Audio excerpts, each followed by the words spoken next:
ಯೋಗ, ಇಷ್ಟಲಿಂಗ ಯೋಗ, ಲಿಂಗಾಂಗ ಯೋಗ ನಡೆಸಿಕೊಡುವವರು ಪೂಜ್ಯ ಬಸವಯೋಗಿ ಪ್ರಭುಗಳು.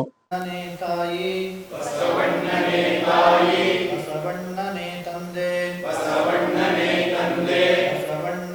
ಪರಮ ಬಂಧು ಎನಗೆ, ವಸುದೀಶ ಕಪಿಲ ಸಿದ್ಧ ಮಲ್ಲಿಕಾರ್ಜುನ, ನಿಮ್ಮಯ ಸರಿಟ್ಟ ಗುರು ಸಂಗನ ಬಸವಣ್ಣನಯ್ಯ, ಜಯ ಗುರು ಬಸವೇಶ, ಹರ ಹರ ಮಹಾದೇವ, ಶರಣ ಸತಿ, ಲಿಂಗಪತಿ, ಹರ ಹರ ಮಹಾದೇವ, ಶ್ರೀ ಗುರು ಬಸವಲಿಂಗಾಯ ನಮಃ.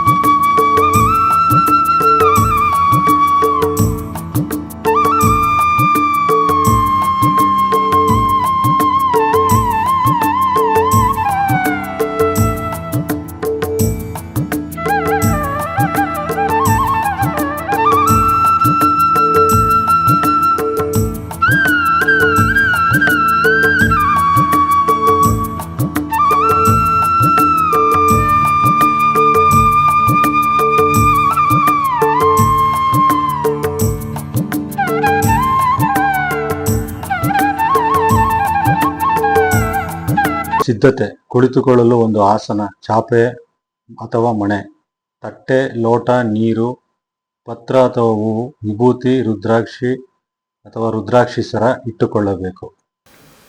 ಬಸವಾದಿ ಶರಣರನ್ನ, ಜಗತ್ತಿನ ಎಲ್ಲ ದಾರ್ಶನಿಕರನ್ನ ಸ್ಮರಣೆ ಮಾಡಿ. ಎಲ್ಲರಿಗೂ ಶರಣಾರ್ಥಿಗಳು. ವಿಶ್ವಗುರು ಬಸವಣ್ಣನವರು ಈ ಜಗತ್ತಿಗೆ ಕೊಟ್ಟಂತಹ ಯೋಗ ಅಂದರೆ ಅದು ಶಿವಯೋಗ. ಮಾನವನ ಬದುಕಿನಲ್ಲಿ ಏನೇ ಕೂಡ ಭವರೋಗಗಳು, ದೈಹಿಕವಾಗಿರ್ತಕ್ಕಂತಹ, ಸಾಮಾಜಿಕವಾಗಿರ್ತಕ್ಕಂತಹ, ಆರ್ಥಿಕವಾಗಿರ್ತಕ್ಕಂತಹ, ಮಾನಸಿಕವಾಗಿರ್ತಕ್ಕಂತಹ ಪ್ರತಿಯೊಬ್ಬ ಮಾನವನ ಅರಿವಿನ ವಿಕಾಸಕ್ಕಾಗಿ ಈ ಜಗತ್ತಿಗೆ ಬಸವಣ್ಣನವರು ಕೊಟ್ಟಿರ್ತಕ್ಕಂತಹ ಒಂದು ಯೋಗ ಅಂದರೆ ಅದು ಶಿವಯೋಗ. ಈ ಜಗತ್ತಿನಲ್ಲಿ ಅನೇಕ ಯೋಗಗಳಿದ್ದಾವೆ.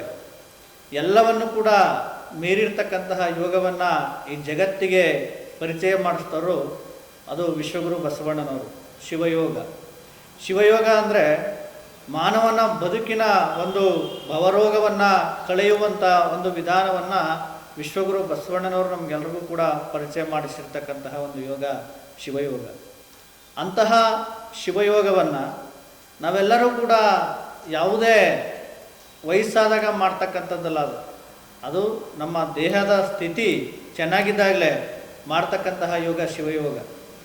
ಬಸವಣ್ಣವರು ಒಂದು ವಚನವನ್ನು ಹೇಳ್ತಾರೆ, ನೆರೆ ಕೆನ್ನೆಗೆ ತೆರೆಗಲ್ಲಕ್ಕೆ ಶರೀರ ಗೂಡು ಹೋಗದ ಮುನ್ನ, ಹಲ್ಲು ಹೋಗಿ ಬೆನ್ನು ಬಾಗಿ ಅನ್ಯರಿಗೆ ಹಂಗಾಗದ ಮುನ್ನ, ಕಾಲ ಮೇಲೆ ಕೈಯನೂರಿ ಕೋಲ ಹಿಡಿಯದ ಮುನ್ನ, ಮುಪ್ಪಿಂದ ಅಪ್ಪವಳಿಯದ ಮುನ್ನ, ಮೃತ್ಯು ಮುಟ್ಟದ ಮುನ್ನ ಪೂಜಿಸು ಕೂಡಲ ಸಂಗಮ ದೇವನ ಅಂತಕ್ಕಂತಹ ಒಂದು ವಚನವನ್ನು ವಿಶ್ವಗುರು ಬಸವಣ್ಣನವರು ನಮಗೆ ಹೇಳ್ತಾರೆ.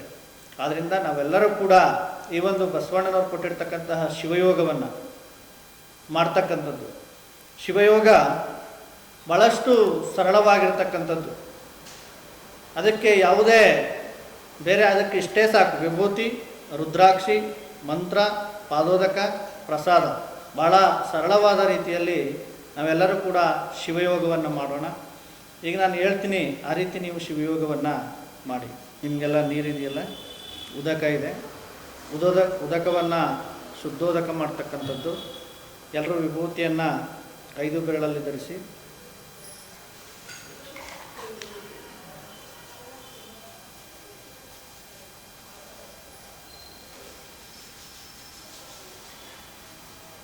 ಇರ್ತಕ್ಕಂತಹ ನೀರಿಗೆ ಶ್ರೀ ಗುರು ಬಸವಲಿಂಗಾಯ ನಮಃ ಅಂತಕ್ಕಂತಹ ಮಂತ್ರವನ್ನು ಬರೆಸಿ. ಯಾರು ಹೇಳಬಾರ್ದು, ಸುಮ್ಮನೆ ಹಂಗೆ ಏನಾಯಿತು ಅಂದರೆ ಇದು ಶುದ್ಧೋದಕ ಆಯಿತು, ಬಸವೋದಕ ಆಯಿತು. ವಿಭೂತಿ ಧಾರಣೆ. ಹಯ್ಯಾಯನಗೆ ಶ್ರೀ ವಿಭೂತಿಯೇ ಕುಲದೈವ, ಅಯ್ಯಾಯನಗೆ ಶ್ರೀ ವಿಭೂತಿಯೇ ಮನದೈವ, ಅಯ್ಯಾಯನಗೆ ಶ್ರೀ ವಿಭೂತಿಯೇ ಸರ್ವಕಾರಣ, ಅಯ್ಯಾಯನಗೆ ಶ್ರೀ ವಿಭೂತಿಯೇ ಸರ್ವಸಿದ್ಧಿ, ಅಯ್ಯಾಯನಗೆ ಶ್ರೀ ವಿಭೂತಿಯೇ ಸರ್ವವಶ್ಯ, ಅಯ್ಯಾ ಕೂಡಲ ಚನ್ನ ಸಂಗಮ ದೇವ, ಶ್ರೀ ವಿಭೂತಿ ಎಂಬ ಮಹಾಪರಂಜ್ಯೋತಿ ನೀವಾದಿರಾಗಿ ಎನಗೆ ಶ್ರೀ ವಿಭೂತಿಯೇ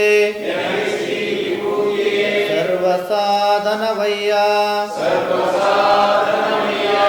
ರುದ್ರಾಕ್ಷಿ ಪ್ರತಿಯೊಬ್ಬರು ಕೂಡ ಲಿಂಗವಂತರು ಒಂದೊಂದು ರುದ್ರಾಕ್ಷಿಯನ್ನಾದರೂ ಕೂಡ ಅಂಗದ ಮೇಲೆ ಧರಿಸಿರ್ತಕ್ಕಂಥದ್ದು. ವಿಭೂತಿಗೆ ಎಷ್ಟು ಮಹತ್ವವನ್ನು ಕೊಟ್ಟಿದ್ದಾರೆ ಶರಣರು, ಅದೇ ರೀತಿಯಾಗಿ ರುದ್ರಾಕ್ಷಿಗೂ ಕೂಡ ಅದೇ ರೀತಿಯಾಗಿ ಮಹತ್ವವನ್ನು ಕೊಟ್ಟಿರ್ತಕ್ಕಂಥದ್ದು. ಅಯ್ಯಾಯನಗೆ ಶ್ರೀ ರುದ್ರಾಕ್ಷಿಯೇ ಸರ್ವಸಾಧನ,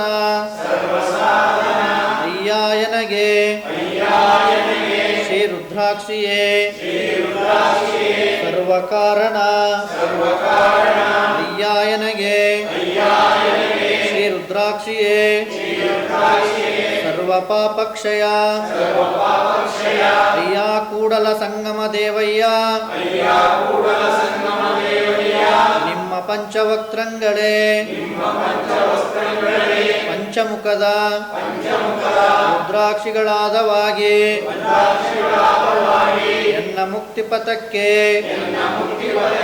ಶ್ರೀ ರುದ್ರಾಕ್ಷಿಯೇ ಸರ್ವಸಾಧನವಯ್ಯ,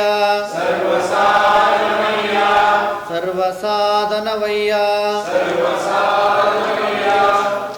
ರುದ್ರಾಕ್ಷಿಯನ್ನು ಹಾಕೊಳ್ತಕ್ಕಂಥದ್ದು. ನಾವೆಲ್ಲರೂ ಕೂಡ ಈಗ ಶಿವಯೋಗವನ್ನು ಮಾಡೋಣ. ಈಗ ಮಜ್ಜನಕ್ಕೆರೆಯೋಣ. ಎಲ್ಲರೂ ತಮ್ಮ ಕರಡಿಗೆಯಲ್ಲಿ ಇಲ್ಲ ಚೀಲದಲ್ಲಿ ಇರ್ತಕ್ಕಂತಹ ಲಿಂಗವನ್ನು ತಮ್ಮ ಎಡಗೈಯ ಕರಸ್ಥಲಕ್ಕೆ ಅಂಗೈಗೆ ತಂದುಕೊಳ್ತಕ್ಕಂಥದ್ದು. ಈಗ ನಿಮ್ಗೆ ಕೊಟ್ಟಿರ್ತಕ್ಕಂತಹ ನೀರಿನಲ್ಲಿ ಅದಕ್ಕೆ ಮಜ್ಜನಕ್ಕೆರೆಯಬೇಕು. ತಮ್ಮ ಲೋಟದಲ್ಲಿ ಇರ್ತಕ್ಕಂತಹ ನೀರಿನಲ್ಲಿ ಲಿಂಗಕ್ಕೆ ಮಜ್ಜನಕ್ಕೆರೆಯೋಣ. ಸಜ್ಜನೆಯಾಗಿ ಮಜ್ಜನಕ್ಕೆರೆವೆ, ಶಾಂತಳಾಗಿ ಪೂಜೆಯ ಮಾಡುವೆ, ಸಮರತಿಯಿಂದ ನಿಮ್ಮಯ ಹಾಡುವೆ, ಚೆನ್ನಮಲ್ಲಿಕಾರ್ಜುನ ದೇವ ನಿಮ್ಮ ನಗಲದ ಪೂಜೆ ಅನುವಾಯಿತ್ತೆನಗೆ, ಜಗದಗಲ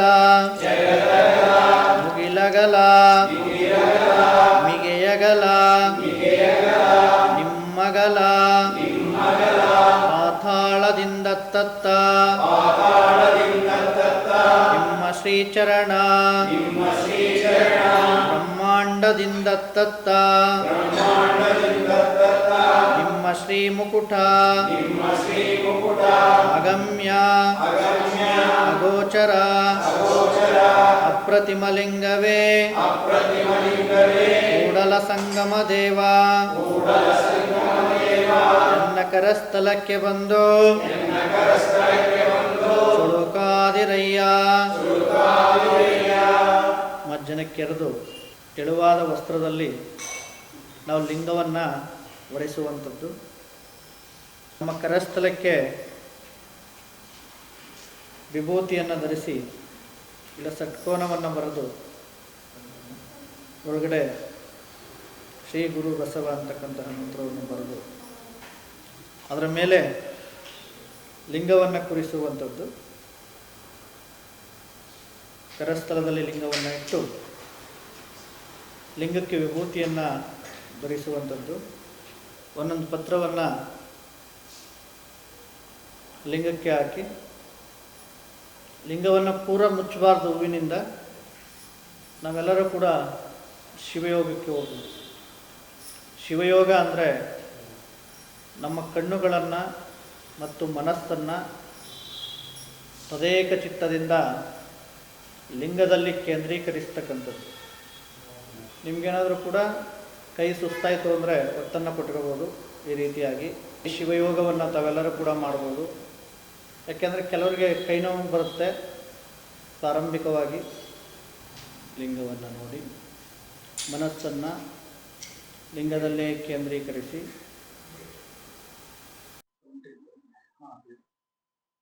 ಮೂಗಿನ ನೇರಕ್ಕೆ 12 ಇಂಚು ಅಂದರೆ 1 ಅಡಿ ಅಂತರದಲ್ಲಿ ಎಡಹಸ್ತದಲ್ಲಿರುವ ಲಿಂಗವನ್ನು ನಿರೀಕ್ಷಣೆ ಮಾಡಬೇಕು. ಬೆನ್ನು ನೇರವಾಗಿರಲಿ. ಲಿಂಗದ ಕೊನೆಯ ಮೊನೆಯನ್ನು ಅನಿಮಿಷ ದೃಷ್ಟಿಯಲ್ಲಿ ಅಂದರೆ ಅರ್ಧ ತೆರೆದಿರುವ ಕಣ್ಣುಗಳಿಂದ ನೋಡಬೇಕು. ಇಷ್ಟಲಿಂಗವನ್ನು ತದೇಕ ಚಿತ್ತವಾಗಿ ಧ್ಯಾನಿಸಬೇಕು. ಇಷ್ಟಲಿಂಗದ ಮೇಲೆ ಕಣ್ಣುಗಳನ್ನು ಕೇಂದ್ರೀಕರಿಸಬೇಕು. ಹೀಗೆ ಕೇಂದ್ರೀಕರಿಸುವ ಸಾಧನೆ ಮುಂದುವರೆದಂತೆ ಆಲಿ ಅಂದರೆ ಕಣ್ಣಿನ ದಿಟ್ಟೆ ನಿಲ್ಲುತ್ತದೆ.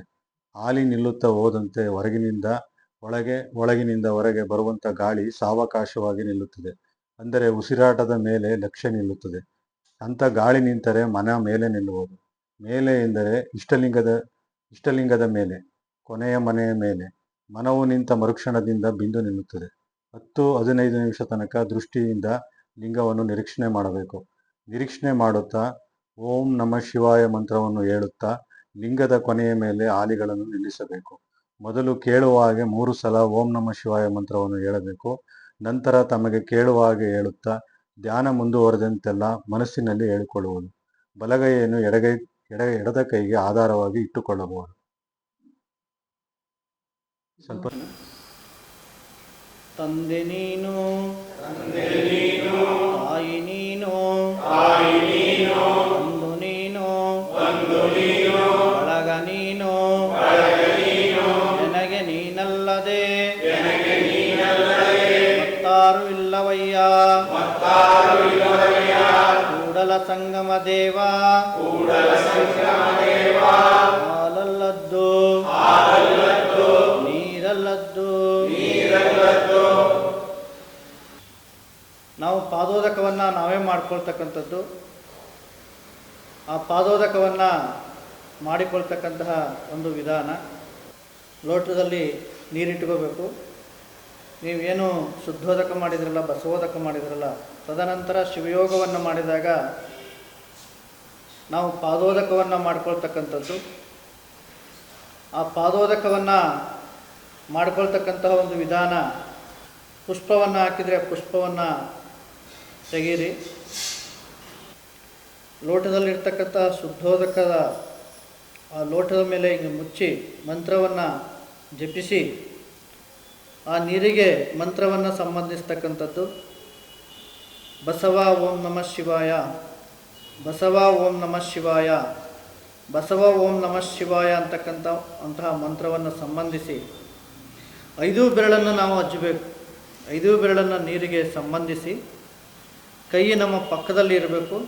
ಲಿಂಗದ ಕರಸ್ಥಲ ನಮ್ಮ ಪಕ್ಕದಲ್ಲಿ ಇರಬೇಕು. ಈ ಒಂದು ಪಾದೋದಕವನ್ನು ನಾವು ಚೆಲ್ಲಬಾರ್ದು. ಒಂದು ಹನಿನೂ ಕೂಡ ಕೆಳಗಡೆ ಬೀಳಬಾರ್ದು. 5 ಬೆರಳನ್ನು ಅಜ್ಜಿ ಒಂದು ಸರಿ ಗುರುಪಾದೋದಕ, ಲಿಂಗ ಪಾದೋದಕ, ಜಂಗಮ ಪಾದೋದಕ. ಈ ಗುರುಪಾದೋದಕ, ಲಿಂಗ ಪಾದೋದಕ, ಜಂಗಮ ಪಾದೋದಕ ಆಗಬೇಕು ಅಂದರೆ ಮುಖ್ಯವಾಗಿ ಶರಣರು ಹೇಳ್ತಾರೆ ಕರುಣಾ ವಿನಯ ಸಮತೆ. ಕರುಣಾಜಲವೇ ಗುರುಪಾದೋದಕ. ಎಲ್ಲರೂ ಹೇಳಿ, ಕರುಣಾಜಲವೇ ಗುರುಪಾದೋದಕ, ವಿನಯಾಜಲವೇ ಲಿಂಗಪಾದೋದಕ, ಸಮತಾಜಲವೇ ಜಂಗಮ ಪಾದೋದಕ. ಪಾದೋದಕವನ್ನು ಬಹಳ ಭಕ್ತಿಭಾವದಿಂದ ಸೇವಿಸ್ತಕ್ಕಂಥದ್ದು.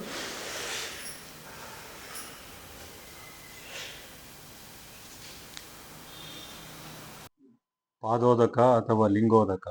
ಬಲ ಹಸ್ತಕ್ಕೆ ವಿಭೂತಿ ಲೇಪಿಸಿ ಅಂದರೆ ಪಂಚಗುಲಿಗಳನ್ನು 5 ಬೆರಳುಗಳನ್ನು ಲೋಟದಲ್ಲಿ ಎತ್ತಿ ಗುರುಪಾದೋದಕ ಕರುಣಾಜಲ, ಲಿಂಗಪಾದೋದಕ ವಿನಯಜಲ, ಜಂಗಮ ಪಾದೋದಕ ಸಮತಾ ಜಲ ಎಂದು ಹೇಳುತ್ತಾ ಅದ್ದಿದ್ದ ಬೆರಳುಗಳ ಜಲವನ್ನು ಭಕ್ತಿಯಿಂದ 3 ಸಲ ಲಿಂಗದ ಮೇಲೆ 3 ಇಂಚು ಅಂತರದಿಂದ ಭಕ್ತಿಯಿಂದ ಎರೆದು ಕುಡಿಯಬೇಕು. ಪಾದೋದಕವನ್ನು ನೆಲದ ಮೇಲೆ ಚೆಲ್ಲಬಾರದು. ಎಲ್ಲ ಜಲವನ್ನು ಸಂಪೂರ್ಣವಾಗಿ ಕುಡಿಯಬೇಕು. ಒದ್ದೆಯಾದ ಕೈಗಳನ್ನು ನಮ್ಮ ಶರೀರದ ಅಂಗಾಂಗಗಳಿಗೆ ಒರೆಸಿಕೊಳ್ಳಬೇಕು. ಶುಭ್ರ ವಸ್ತ್ರದಿಂದ ಲಿಂಗವನ್ನು ಒರೆಸಿ ಲಿಂಗವನ್ನು ಲಿಂಗಚೀಲದಲ್ಲಿ ಹಾಕಿಕೊಳ್ಳಬೇಕು. ಆ ಪ್ರಸಾದವನ್ನಷ್ಟೇ ನಾವು ಯಾವುದೇ ಪ್ರಸಾದವನ್ನು ನಾವು ಸೇವಿಸಬೇಕಾದ್ರೂ ಕೂಡ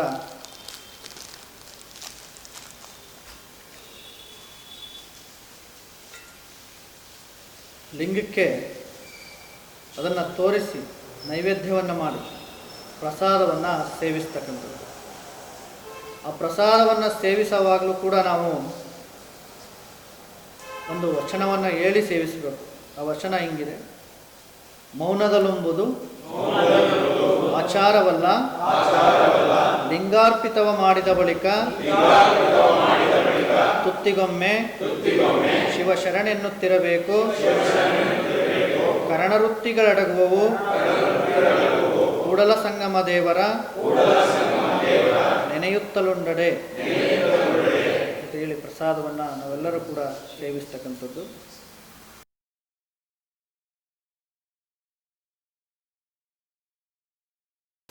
ಲಿಂಗವನ್ನು ಚೀಲದೊಳಗಡೆ ಧರಿಸಿಕೊಂಡು ಚೀಲದೊಳಗಡೆ ಹಾಕಿ. ಶಿವಯೋಗವೆಂದರೇನು? ಯೋಗಗಳಲ್ಲಿ ಅನೇಕ ಯೋಗಗಳಿವೆ. ಅಷ್ಟಾಂಗ ಯೋಗ, ಪತಂಜಲಿ ಯೋಗ, ಹಠಯೋಗ, ಶಿವಯೋಗವನ್ನು ತ್ರಾಟಕ ಯೋಗ ಅಥವಾ ದೃಷ್ಟಿಯೋಗ ಎಂದು ಸಹ ಕರೆಯುತ್ತಾರೆ. ಜೀವಾತ್ಮನಲ್ಲಿ ಪರಮಾತ್ಮ, ಪರಮಾತ್ಮನಲ್ಲಿ ಜೀವಾತ್ಮನ ಕೂಡುವ ಕ್ರಿಯೆ ಶಿವಯೋಗ. ಇಷ್ಟಲಿಂಗ ಎಂದರೆ ಅಂಗದ ಮೇಲೆ ಧರಿಸುವಂತ ಲಿಂಗ, ಅರಿವಿನ ಕುರುಹು. ಇಷ್ಟಲಿಂಗವನ್ನು ನಿರಾಕಾರ ಬ್ರಹ್ಮಾಂಡದ ಸಾಕಾರ ರೂಪವೆಂದು ಧ್ಯಾನ ಮಾಡಲಾಗುತ್ತದೆ. ನಿರಾಕಾರ ಶಿವನ ಸಾಕಾರ ರೂಪವೇ ಇಷ್ಟಲಿಂಗ. ಇಷ್ಟಪಟ್ಟು ಪೂಜಿಸುವ ಸಾಧನವೇ ಇಷ್ಟಲಿಂಗ. ಉದಾಹರಣೆಗೆ ಸಮಯ, ಗಡಿಯಾರ, ಜ್ಞಾನ, ಪುಸ್ತಕ, ಬೆಳಕು, ಕಣ್ಣು, ರುಚಿ, ನಾಲಿಗೆ, ಪರಿಮಳ, ಹೂವು. ಇಷ್ಟಲಿಂಗದ ವೈಜ್ಞಾನಿಕತೆ. ಜಗತ್ತು ಅಥವಾ ಬ್ರಹ್ಮಾಂಡ ಗೋಲಾಕಾರವಾಗಿದೆ. ಆದುದರಿಂದ ಇಷ್ಟಲಿಂಗವನ್ನು ಗೋಲಾಕಾರದಲ್ಲಿ ಮಾಡಲಾಗಿದೆ. ನೋಡುವ ಕಣ್ಣುಗಳು ಕಪ್ಪಾಗಿರುವುದರಿಂದ ಲಿಂಗಕ್ಕೆ ಕಪ್ಪು ಕಂತೆಯನ್ನು ಕೊಡಲಾಗಿದೆ. ಇಷ್ಟಲಿಂಗವನ್ನು ತಯಾರಿಸುವ ವಿಧಾನ: ಚಂದ್ರಕಾಂತ ಶಿಲಾರತ್ನ, ಆಯುಷ್ಕಾಂತ ಶಕ್ತಿ. ಇದನ್ನು ಅಷ್ಟಬಂಧಕಗಳಿಂದ ಮುಚ್ಚಲಾಗಿದೆ. ಅಷ್ಟಬಂಧಕಗಳು 8 ಆಯುರ್ವೇದ ಪದಾರ್ಥಗಳಿಂದ ಕಂತೆಯನ್ನು ಮಾಡಲಾಗಿದೆ. ಅವು ಯಾವುವು ಎಂದರೆ ಅರಗು, ರಾಳ, ಇಂಗಳಿಕ, ಶಿಲಾರಸ, ರುಮಾಮಸ್ತಕ, ಅಂಜನಗಳು, ಗೇರು ಎಣ್ಣೆ ಮತ್ತು ತುಪ್ಪದ ಕಾಡಿಗೆ. ಕಪ್ಪು ಬಣ್ಣಕ್ಕೆ ಶಕ್ತಿ ಕಣಗಳನ್ನು ಆಕರ್ಷಿಸಿ ಹಿಡಿದಿಟ್ಟುಕೊಳ್ಳುವ ಶಕ್ತಿ ಇದೆ. ಇಷ್ಟಲಿಂಗವನ್ನು ನಾವು ಶಿವಯೋಗವನ್ನು ಮಾಡಿದ್ರೆ ಇದರ ವೈಜ್ಞಾನಿಕತೆ: ಇಷ್ಟಲಿಂಗಕ್ಕೆ ಸುಮಾರು ಅಷ್ಟಬಂಧಗಳನ್ನು ಹಾಕಿ ಲಿಂಗವನ್ನು ತಯಾರು ಮಾಡಿರ್ತಾರೆ. ಇಂಗಳಿಕ, ರಾಳ, ಆಕಳು ತುಪ್ಪದ ಕಾಡಿಗೆ, ರುಮಾಮಸ್ತಕಿ, ಶಿಲಾರಸ ಮತ್ತು ನೀಲಾಂಜನ ಅಂತಕ್ಕಂತಹ ಅಂಜನಗಳನ್ನು ಹಾಕಿ ಇಷ್ಟಲಿಂಗವನ್ನು ಇದನ್ನು ತಯಾರು ಮಾಡ್ತಕ್ಕಂಥದ್ದು. ಇಂತಹ ಅಷ್ಟಬಂಧಗಳನ್ನು ಹಾಕಿ ನಾವು ತದೇಕ ಚಿತ್ತದಿಂದ ಈ ಲಿಂಗವನ್ನು ಶಿವಯೋಗವನ್ನು ಮಾಡೋದ್ರಿಂದ ಆ ಒಂದು ಲಿಂಗದಲ್ಲಿ ಇರ್ತಕ್ಕಂತಹ ಆ ವೈಜ್ಞಾನಿಕ ಏನು ಆ ಆಕಳು ತುಪ್ಪದ ಕಾಡಿಗೆ, ಶಿಲಾರಸ, ರುಮಾಮಸ್ತಕಿ ಇದೆಲ್ಲವನ್ನು ಹಾಕಿ ಲಿಂಗವನ್ನು ತಯಾರು ಮಾಡ್ತಾರೆ. ಈ ಶಿವಯೋಗವನ್ನು ನಾವು ಮಾಡೋದ್ರಿಂದ, ಲಿಂಗವನ್ನು ಗುರು ನಮಗೆ ದೀಕ್ಷೆಯನ್ನು ಕೊಟ್ಟ ನಂತರ ಶಿವಯೋಗವನ್ನು ನಾವು ಮಾಡೋದ್ರಿಂದ ಆ ಲಿಂಗದಲ್ಲಿ ನೋಡ್ರಿ, ಲಿಂಗ ಕಪ್ಪಾಗಿದೆ. ನಮ್ಮ ಕಣ್ಣಿನಲ್ಲಿರ್ತಕ್ಕಂತಹ ಒಳಗಡೆ ಇರ್ತಕ್ಕಂತಹ ಗುಡ್ಡೆಯೂ ಕೂಡ ಕಪ್ಪಾಗಿರ್ತಕ್ಕಂಥದ್ದು. ಲಿಂಗದ ಒಂದು ನಾವು ಏನು ಶಿವಯೋಗವನ್ನು ಮಾಡ್ತೀವಿ, ಸುಪ್ರಭಾತ ಸಮಯದಲ್ಲಿ ಶಿವಯೋಗವನ್ನು ಮಾಡ್ತೀವಿ, ಆ ಒಂದು ಸಂದರ್ಭದಲ್ಲಿ ಕಪ್ಪು ಕಾಂತಿಯನ್ನುಳ್ಳ ಈ ಒಂದು ಇಷ್ಟಲಿಂಗಕ್ಕೆ ಇರ್ತಕ್ಕಂಥದ್ದು. ಆ ಎಲ್ಲ ಶಕ್ತಿ ಕಣಗಳನ್ನು ಲಿಂಗ ಹೀರಿಕೊಳ್ಳುವಂಥ ಶಕ್ತಿ ಹೀರಿಕೊಂಡು ನಾವು ಏನು ಕರಸ್ಥಲದಲ್ಲಿ ಶಿವಯೋಗವನ್ನು ಮಾಡ್ತಕ್ಕಂಥ ಸಂದರ್ಭದಲ್ಲಿ ಅದು ಹೀರಿಕೊಂಡು ನಮ್ಮ ನರಗಳ ಮುಖಾಂತರವಾಗಿ ನಮ್ಮ ದೇಹಕ್ಕೆ ಅದು ರವಾನಿಸುತ್ತದೆ. ಶಕ್ತಿ ಕಣಗಳನ್ನು ನಮ್ಮ ದೇಹಕ್ಕೆ ರವಾನಿಸುತ್ತದೆ. ನೋಡ್ರಿ, ಇದೊಂದು ವೈಜ್ಞಾನಿಕತೆ. ಬಸವಣ್ಣನವರು ಇಡೀ ಜಗತ್ತಿನ ಮೊದಲ ವಿಜ್ಞಾನಿ ಬಸವಣ್ಣನವರು. ಲಿಂಗಯ್ಯನಿಗೆ ಏನು ಕರೆದ್ರು ಅಂದರೆ ಭವರೋಗ ವೈದ್ಯ ಅಂತ ಕರೀತಾರೆ ಬಸವಣ್ಣನವರು. ಏನಂತ ಕರೆದ್ರು? ಲಿಂಗಯ್ಯನಿಗೆ ಭವರೋಗ ವೈದ್ಯನು ನೀನಾದ ಕಾರಣ. ಭವರೋಗ ವೈದ್ಯಮ ಎಲ್ಲವನ್ನ ನಿವಾರಿಸುವಂತಹ ಶಕ್ತಿ ಲಿಂಗಕ್ಕೆ ಇದೆ. ಅದಕ್ಕೆ ಭವರೋಗ ವೈದ್ಯನು ನೀನಾದ ಕಾರಣ ನಿನ್ನ ಮೊರೆವಕ್ಕೆ ಲಿಂಗ ತಂದೆ. ಆ ನರ ಎಲ್ಲಿಗೆ ತಲುಪಿದೆ ಅಂದರೆ ನಮ್ಮ ನೆತ್ತಿಯಲ್ಲಿರ್ತಕ್ಕಂತಹ ಪೀನಿಯಲ್ ಗ್ಲ್ಯಾಂಡ್ಗೆ ತಲುಪಿರ್ತಕ್ಕಂಥದ್ದು. ಪೀನಿಯಲ್ ಗ್ಲ್ಯಾಂಡ್ ಅಂದರೆ ಶರಣರನ್ನೇ ಇವ್ರು ಹೇಳ್ತಾರೆ, ನಮ್ಮ ಸರ್ವಜ್ಞರು ಹೇಳ್ತಾರೆ, ನೆತ್ತಿಯಲ್ಲಿರುವುದು ಅಮೃತ ಅಂತ ಹೇಳ್ತಾರೆ. ನೆತ್ತಿಯಲ್ಲಿರುವುದು ಅಮೃತ. ಅದಕ್ಕೇನಂತ ಕರೀತಾರೆ ಅಂದರೆ ಮೆಲೋಟೋನಿನ್ ಅಂತಕ್ಕಂಥದ್ದು ಕರೀತಾರೆ. ನಾವು ಶಿವಯೋಗವನ್ನು ಮಾಡಿದಾಗ ಆ ಒಂದು ನರಗಳ ಮುಖಾಂತರವಾಗಿ ಅದು ಜಾಗೃತಿಯಾಗಿ ನೆತ್ತಿಯಲ್ಲಿರ್ತಕ್ಕಂಥ ಪೀನಿಯಲ್ ಗ್ಲ್ಯಾಂಡ್ ಆ ಗ್ರಂಥಿ ಒಂದು ಜಾಗೃತಿಯಾಗಿ ಅಲ್ಲಿ ಅಮೃತ ಉತ್ಪತ್ತಿ ಆಗ್ತಕ್ಕಂಥದ್ದು ಒಂದು ಸಮಯ, ಬೆಳಗಿನ ಸಮಯ ಇದೆಯಲ್ಲ ಶಿವಯೋಗ ಸಮಯ, ಆವಾಗ ಅಲ್ಲಿ ನೆತ್ತಿಯಲ್ಲಿ ಅಮೃತ ಉತ್ಪತ್ತಿ ಆಗ್ತಕ್ಕಂಥದ್ದು ಇದೆ. ನಮ್ಮಲ್ಲೆಲ್ಲರೂ ಕೂಡ ನೆತ್ತಿಯಲ್ಲಿ ಅಮೃತ ಇದೆ. ಅದನ್ನು ನಾವು ಪಡ್ಕೊಳ್ತಕ್ಕಂತಹ ವಿಧಾನ ನಮ್ಗೆ ಗೊತ್ತಿಲ್ಲ. ಅದನ್ನು ಶರಣರು ನಮಗೆ ಕಲಿಸಿಕೊಟ್ಟಿರ್ತಕ್ಕಂಥದ್ದು, ಅದನ್ನು ನಮಗೆ ಶರಣರು ನೀಡಿರ್ತಕ್ಕಂಥದ್ದು, ಶಿವಯೋಗವನ್ನು ಬಸವಣ್ಣನವರು ನಮಗೆ ನೀಡಿರ್ತಕ್ಕಂಥದ್ದು. ಅಂತಹ ಸಮಯದಲ್ಲಿ ನಾವೆಲ್ಲರೂ ಕೂಡ ಶಿವಯೋಗವನ್ನು ಮಾಡಿ ಅಲ್ಲಿರ್ತಕ್ಕಂತಹ ಏನು ನೋಡ್ರಿ, ಈ ಲಿಂಗದ ಮುಖಾಂತರವಾಗಿ ನರಗಳ ಮುಖಾಂತರವಾಗಿ ನರಗಳ ಮುಖಾಂತರವಾಗಿ ಲಿಂಗ ಶಕ್ತಿ ಕಣಗಳನ್ನು ಹೀರಿಕೊಂಡು ನಮ್ಮ ನರಗಳ ಮುಖಾಂತರವಾಗಿ ನಮ್ಮ ಪೀನಿಯಲ್ ಗ್ಲ್ಯಾಂಡ್ಗೆ ತಲುಪಿಸಿ ಅಲ್ಲಿರ್ತಕ್ಕಂತಹ ಏನು ಅಮೃತದ ಅಂಡ ಕಾಯ್ದು ಅಲ್ಲಿರ್ತಕ್ಕಂಥದ ಅಮೃತದ ಅಂಡ ಕಾಯುತ್ತೆ. ನರಗಳ ಮುಖಾಂತರ ಹೋಗಿ ಅದು ಬಿಸಿಯಾಗಿರುತ್ತೆ. ಅಮೃತದ ಅಂಡ ಕಾಯ್ದು ಅಲ್ಲಿಂದ ಮೆಲೋಟೋನಿನ್ ಅಂತಕ್ಕಂತಹ ಒಂದು ಪಾದೋದಕ ಅಂತಕ್ಕಂತಹ ರಸ ನಮ್ಮ ದೇಹಕ್ಕೆ ಸ್ರವಿಸುತ್ತದೆ. ನಮ್ಮ ದೇಹಕ್ಕೆ ಅದು ತಲುಪುತ್ತದೆ, ಇಡೀ ಅಂಗಾಂಗಗಳಿಗೆಲ್ಲ ತಲುಪುತ್ತದೆ. ಇಷ್ಟಲಿಂಗದ ನಿರೀಕ್ಷಣೆ ಮಾಡಿದಾಗ ಏನು ಪರಿಣಾಮವಾಗುತ್ತದೆ? ಎಡಗೈ ಹಸ್ತದ ಮೇಲೆ ಇಷ್ಟಲಿಂಗ ಇಟ್ಟುಕೊಂಡಾಗ ದೇಹದ ಬಿಸಿಯಿಂದ ಇಷ್ಟಲಿಂಗ ಶಕ್ತಿ ಕಣಗಳನ್ನು ಹೀರಿಕೊಳ್ಳುತ್ತದೆ. ಇಷ್ಟಲಿಂಗದ ಮೇಲೆ ಬೀಳುವ ಬೆಳಕನ್ನು ಕಣ್ಣುಗಳಿಂದ ನಿರೀಕ್ಷಣೆ ಮಾಡಿದಾಗ ಕಣ್ಣಿನ ನರಗಳ ಮೂಲಕ ಪೀನಿಯಲ್ ಗ್ರಂಥಿ ಎಂದರೆ ಅಮೃತ ಕಲಶ, ಅಮೃತ ಕೊಡ ಎಂದು ಹೇಳುತ್ತಾರೆ. ಪೀನಿಯಲ್ ಗ್ರಂಥಿಗೆ ತಲುಪಿ ಅದು ಕಾದು ಅಮೃತವನ್ನು ಶ್ರಮಿಸುತ್ತದೆ. ಇದನ್ನು ಮೆಲಾಟೋನಿನ್ ಹಾರ್ಮೋನ್ ಎಂದು ಕರೆಯುತ್ತಾರೆ. ಈ ಅಮೃತವು ಅಂದರೆ ಹಾರ್ಮೋನ್ ಪಿಟ್ಯುಟರಿ ಗ್ರಂಥಿಯ ಮೂಲಕ ದೇಹದಲ್ಲಿರುವ ಎಲ್ಲ ನಿರ್ನಾಳ ಗ್ರಂಥಿಗಳಿಗೂ ತಲುಪಿ ದೇಹದ ಕ್ರಿಯಾದಿಗಳನ್ನು ಸುವ್ಯವಸ್ಥೆಯಿಂದ ಇಡುತ್ತದೆ. ಲಿಂಗಕ್ಕೆ ಎರೆದ ಜಲವನ್ನು ಸೇರಿಸುವುದರಿಂದ ಅದರಲ್ಲಿ ಕಾರ್ಬನ್ ಅಂಶ ಇರುವುದರಿಂದ ಅನೇಕ ದೈಹಿಕ ಆರೋಗ್ಯಕ್ಕೆ ಉಪಯೋಗವಾಗುತ್ತದೆ. ಇವತ್ತು ಎಷ್ಟೋ ಜನ, ಕೆಲವರಿಗೆ ಇನ್ಸುಲಿನ್ ಅಂತಕ್ಕಂಥದ್ದು ಉತ್ಪತ್ತಿ ಆಗ್ತಾ ಇಲ್ಲ, ಕೆಲವರಿಗೆ ಥೈರಾಯ್ಡ್ ಸಮಸ್ಯೆಯಿಂದ ಕೆಲವರು ಬಳಲ್ತಾ ಇದ್ದಾರೆ, ಇನ್ನೂ ಕೆಲವರು ಅನೇಕ ಕಾಯಿಲೆಗಳಿಂದ ಬಳಲ್ತಾ ಇದ್ದಾರೆ. ಕಾರಣ ನಮ್ಮ ದೇಹದಲ್ಲಿ ಇರ್ತಕ್ಕಂತಹ ಆ ಮೆಲೋಟೋನಿನ್ ಅಂತಕ್ಕಂತಹ ರಸವನ್ನು ನಾವೆಲ್ಲರೂ ಕೂಡ ತೆಗೆದುಕೊಳ್ತಾ ಇಲ್ಲ. ಅದನ್ನು ಶಿವಯೋಗದ ಮುಖಾಂತರವಾಗಿ ನಾವು ಅದನ್ನು ತೆಗೆದುಕೊಂಡ್ರೆ, ನಮ್ಮ ನೆತ್ತಿಯಲ್ಲಿರ್ತಕ್ಕಂತಹ ಅಮೃತವನ್ನು ಶಿವಯೋಗದ ಮುಖಾಂತರ ನಾವು ತೆಗೆದುಕೊಂಡಾಗ ಅದನ್ನು ನಾವು ತೆಗೆದುಕೊಳ್ಳಬೇಕು. ಲಿಂಗ ಒಂದು ವೈಜ್ಞಾನಿಕತೆ ನಮ್ಮಲ್ಲಿರ್ತಕ್ಕಂತಹ, ಮತ್ತೆ ಈ ಲಿಂಗ ನೋಡ್ರಿ, ನಮ್ಮ ನರ ಬಂದು ಎಲ್ಲಿಗ ಬಂದಿದೆ ಅಂದರೆ ನಮ್ಮ ಎಡಗೈಗೆ ಬಸವಣ್ಣನವರು ಲಿಂಗವನ್ನು ಕೊಟ್ಟಿರ್ತಕ್ಕಂಥದ್ದು ಒಂದು ವೈಜ್ಞಾನಿಕತೆ. ಎಡಗೈಗೆ, ಯಾಕೆಂದರೆ ಎಡಗೈನ ನರ ನೇರ ದೇಹಕ್ಕೆ ಬಂದಿರತಕ್ಕಂಥದ್ದು, ಅದು ನಮ್ಮ ಹೃದಯಕ್ಕೆ ಬಂದಿರತಕ್ಕಂಥದ್ದು. ಅದು ಕೂಡ ರಕ್ತವೂ ಕೂಡ ಶುದ್ಧಿ ಆಗುತ್ತೆ ನಾವು ಲಿಂಗಯೋಗವನ್ನು ಮಾಡೋದ್ರಿಂದ. ಇಂತಹ ವೈಜ್ಞಾನಿಕತೆಯನ್ನು ಬಸವಣ್ಣನವರು ಒಂದು ವಿಧಾನದಲ್ಲಿ ನಮಗೆ ಲಿಂಗವನ್ನು ಕೊಟ್ಟಿಲ್ಲ. ಕರಸ್ಥಲಕ್ಕೆ ಅವರು ಆಧ್ಯಾತ್ಮಿಕವಾಗಿರ್ತಕ್ಕಂಥದ್ದು, ವೈಜ್ಞಾನಿಕವಾಗಿರ್ತಕ್ಕಂಥದ್ದು ಎಲ್ಲವೂ ಕೂಡ ಇಡೀ ಜಗತ್ತಿನ ಎಲ್ಲ ಸಮಸ್ಯೆಗಳು ನಿವಾರಣೆ ಆಗಬೇಕು ಅಂದರೆ ಅದು ಬಸವಣ್ಣನವರು ಕೊಟ್ಟಿರ್ತಕ್ಕಂತಹ ಇಷ್ಟಲಿಂಗದಿಂದ ಮಾತ್ರ ಅಂತಕ್ಕಂಥದ್ದು ನಾವು ತಿಳ್ಕೋಬೇಕು. ಅದರಿಂದ ನಮ್ಮ ದೇಹಕ್ಕೆ ವೈಜ್ಞಾನಿಕವಾಗಿ ನಮ್ಮ ದೇಹದಲ್ಲಿರ್ತಕ್ಕಂತಹ ಪ್ರತಿ ಅಂಗಗಳು ಕೂಡ ಜಾಗೃತಿ ಆಗಬೇಕು ಅಂತ. ನಮ್ಮ ಕಣ್ಣು ಜಾಗೃತಿ ಆಗಿರುತ್ತೆ ನೋಡಿ, ಎಷ್ಟು ಸೈನ್ಸ್ ಕೊಟ್ಟಿದ್ದಾರೆ. ಕಣ್ಣುಗಳು ನಾವು ನೋಡುವ ಮುಖಾಂತರವಾಗಿ, ಆ ಕಣ್ಣುಗಳ ಮುಖಾಂತರವೂ ಕೂಡ ನಮ್ಮ ಕಾಂತಿ, ಅಲ್ಲಿಂದ ಬಂದಿರತಕ್ಕಂತಹ ಕಿರಣಗಳು ನಮ್ಮ ಕಣ್ಣಿನ ಮುಖಾಂತರವೂ ಕೂಡ ಎಲ್ಲಿಗೆ ತಲುಪುತ್ತಪ್ಪ ಅಂದರೆ ಪೀನಿಯಲ್ ಗ್ಲ್ಯಾಂಡಿಗೆ ತಲುಪುತ್ತೆ. ಬಸವಣ್ಣನವರು 12ನೇ ಶತಮಾನದಲ್ಲಿ ಇಂತಹ ವಿಜ್ಞಾನವನ್ನು ಇಷ್ಟಲಿಂಗದ ಮುಖಾಂತರವಾಗಿ ಜಗತ್ತಿಗೆ ನೀಡಿದಂತಹ ಮಹಾವಿಜ್ಞಾನಿ ಅದು ವಿಶ್ವಗುರು ಬಸವಣ್ಣನವರು. ನೋಡಿ, ಗೋಳಾಕಾರವಾಗಿದೆ. ಬ್ರಹ್ಮಾಂಡ ಯಾವ ಆಕಾರವಾಗಿದೆ? ಗೋಳಾಕಾರವಾಗಿದೆ. ಆದರೆ ನಮಗೆ ಕೊಟ್ಟಿರ್ತಕ್ಕಂತಹ ಈ ಒಂದು ಇಷ್ಟಲಿಂಗ ಯಾವ ಆಕಾರವಾಗಿದೆ? ಗೋಳಾಕಾರವಾಗಿರ್ತಕ್ಕಂಥದ್ದು. ಇಡೀ ಲಿಂಗದ ಮಧ್ಯೆ ಜಗತ್ತು ಅಡಗಿರ್ತಕ್ಕಂಥದ್ದು. ಲಿಂಗದ ಮಧ್ಯೆ ಅದರಲ್ಲಿ ಜಗತ್ತು ಅಡಗಿದೆ. ಆದರೆ ಲಿಂಗದಲ್ಲಿ ವೈಜ್ಞಾನಿಕತೆಯಿಂದ ನಮ್ಮ ದೇಹದಲ್ಲಿ ಬರ್ತಕ್ಕಂತಹ ಅನೇಕ ಬಾಧೆಗಳನ್ನು ಶಿವಯೋಗದಿಂದ ನಾವೆಲ್ಲರೂ ಕೂಡ ಭಕ್ತಿ ಭಾವದಿಂದ ಶಿವಯೋಗವನ್ನು ಮಾಡಿದ್ರೆ, ನಾವು ಕೆಲವರು ಏನು ಮಾಡ್ತಾರೆ ಅಂದರೆ ಭಾಳಷ್ಟು ಹೂವನ್ನು ಮುಡಿಸಿ ಇದಕ್ಕೆ ಪೂಜೆ ಅಷ್ಟೇ ಮಾಡಿಬಿಡ್ತಾರೆ. ಅದಷ್ಟೇ ಆಗಬಾರ್ದು. ಅದು ಸರಳವಾಗಿ ನಾವೆಲ್ಲರೂ ಪ್ರತಿದಿನವೂ ಕೂಡ ಮಾಡಬೇಕು. ಏಕೆಂದರೆ ಇದು ಒಂದಿನ ಮಾಡಿ ಒಂದಿನ ಬಿಡ್ತಕ್ಕಂಥದ್ದಲ್ಲ, ಪ್ರತಿದಿನವೂ ಕೂಡ ನಾವು ಶಿವಯೋಗವನ್ನು ಮಾಡಬೇಕು. ಸುಪ್ರಭಾತ ಸಮಯದಲ್ಲಿ ನಾವು ಮಾಡ್ತಕ್ಕಂಥದ್ದು ಭಾಳ ಉತ್ತಮ. ಒಂದು ಸರಬರಾಜು ಮಾಡ್ತಕ್ಕಂಥ ಶಕ್ತಿ ಈ ಒಂದು ಇಷ್ಟಲಿಂಗಕ್ಕೆ ಇದೆ. ಅಂತಹ ಶಿವಯೋಗವನ್ನು ಪ್ರತಿಯೊಬ್ಬರು ಕೂಡ ಮಾಡ್ತಕ್ಕಂಥದ್ದು ಭಾಳ ಉತ್ತಮವಾಗಿರ್ತಕ್ಕಂಥದ್ದು. ನೀವು ಪೂಜೆಯನ್ನು ತ್ರಿಕಾಲ ಲಿಂಗ ಪೂಜೆ ಮಾಡ್ಬೋದು ಅಂತ ಹೇಳ್ತಾರೆ. ತ್ರಿಕಾಲವಾಗಿ ಲಿಂಗ ಪೂಜೆಯನ್ನು ಮಾಡ್ತಕ್ಕಂಥದ್ದು ಬೆಳಗ್ಗೆ, ಮಧ್ಯಾಹ್ನ, ಸಾಯಂಕಾಲ ತ್ರಿಕಾಲ ಲಿಂಗ ಪೂಜೆ ಮಾಡ್ತಕ್ಕಂಥದ್ದು ಭಾಳ ಉತ್ತಮವಾಗಿರ್ತಕ್ಕಂಥದ್ದು. ಯಾರಿಗೂ ಆಗಲಿಲ್ಲ ಕಾಯಕದ ಒತ್ತಡದಿಂದ ಪ್ರತಿದಿನ ಆದರೂ ಒಂದು ಸರಿ ಆದರೂ ಪೂಜೆ ಮಾಡೋದನ್ನು ನಾವು ರೂಢಿಸ್ಕೋಬೇಕು. ಕೆಲವರು ಒಂದು ಹೊತ್ತು ಕೂಡ ಮಾಡಲ್ಲ, ಯಾಕೆಂದರೆ ಬೇರೆದಕ್ಕೆಲ್ಲ ಸಮಯವನ್ನು ಕೊಡ್ತಾರೆ. ಲಿಂಗ ಶಿವಯೋಗಕ್ಕೆ ಸಮಯವನ್ನು ಕೊಡ್ತಿಲ್ಲ. ಇದು ನಮಗೋಸ್ಕರವಾಗಿ ಸಮಯವನ್ನು, ಶಿವಯೋಗಕ್ಕೋಸ್ಕರ ನಾವು ಸಮಯವನ್ನು ಕೊಡ್ತಕ್ಕಂಥದ್ದು.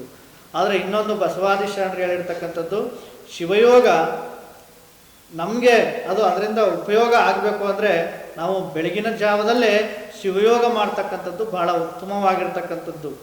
ಶಿವಯೋಗವನ್ನು ಮಾಡ್ತಕ್ಕಂಥದ್ದು ಭಾಳ ಉತ್ತಮ. ಯಾವ ಕಾಲಪ್ಪ ಅಂದರೆ ಅದು ಬೆಳಗಿನ ಹೊತ್ತಿನಲ್ಲಿ.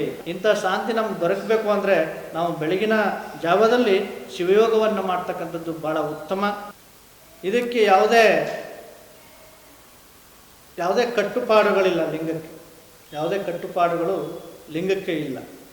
ಕೆಲವರಿಗೆ ಕಾಯಕದ ಒತ್ತಡ ಇರುತ್ತೆ. ನಿಮಗೆ ಯಾವಾಗ ಕಾಯಕವನ್ನು ಮುಗಿಸಿ ಲಿಂಗವನ್ನು, ಶಿವಯೋಗವನ್ನು ಮಾಡ್ತಕ್ಕಂಥದ್ದು, ಲಿಂಗ ಪೂಜೆಯನ್ನು ಮಾಡ್ತಕ್ಕಂಥದ್ದು.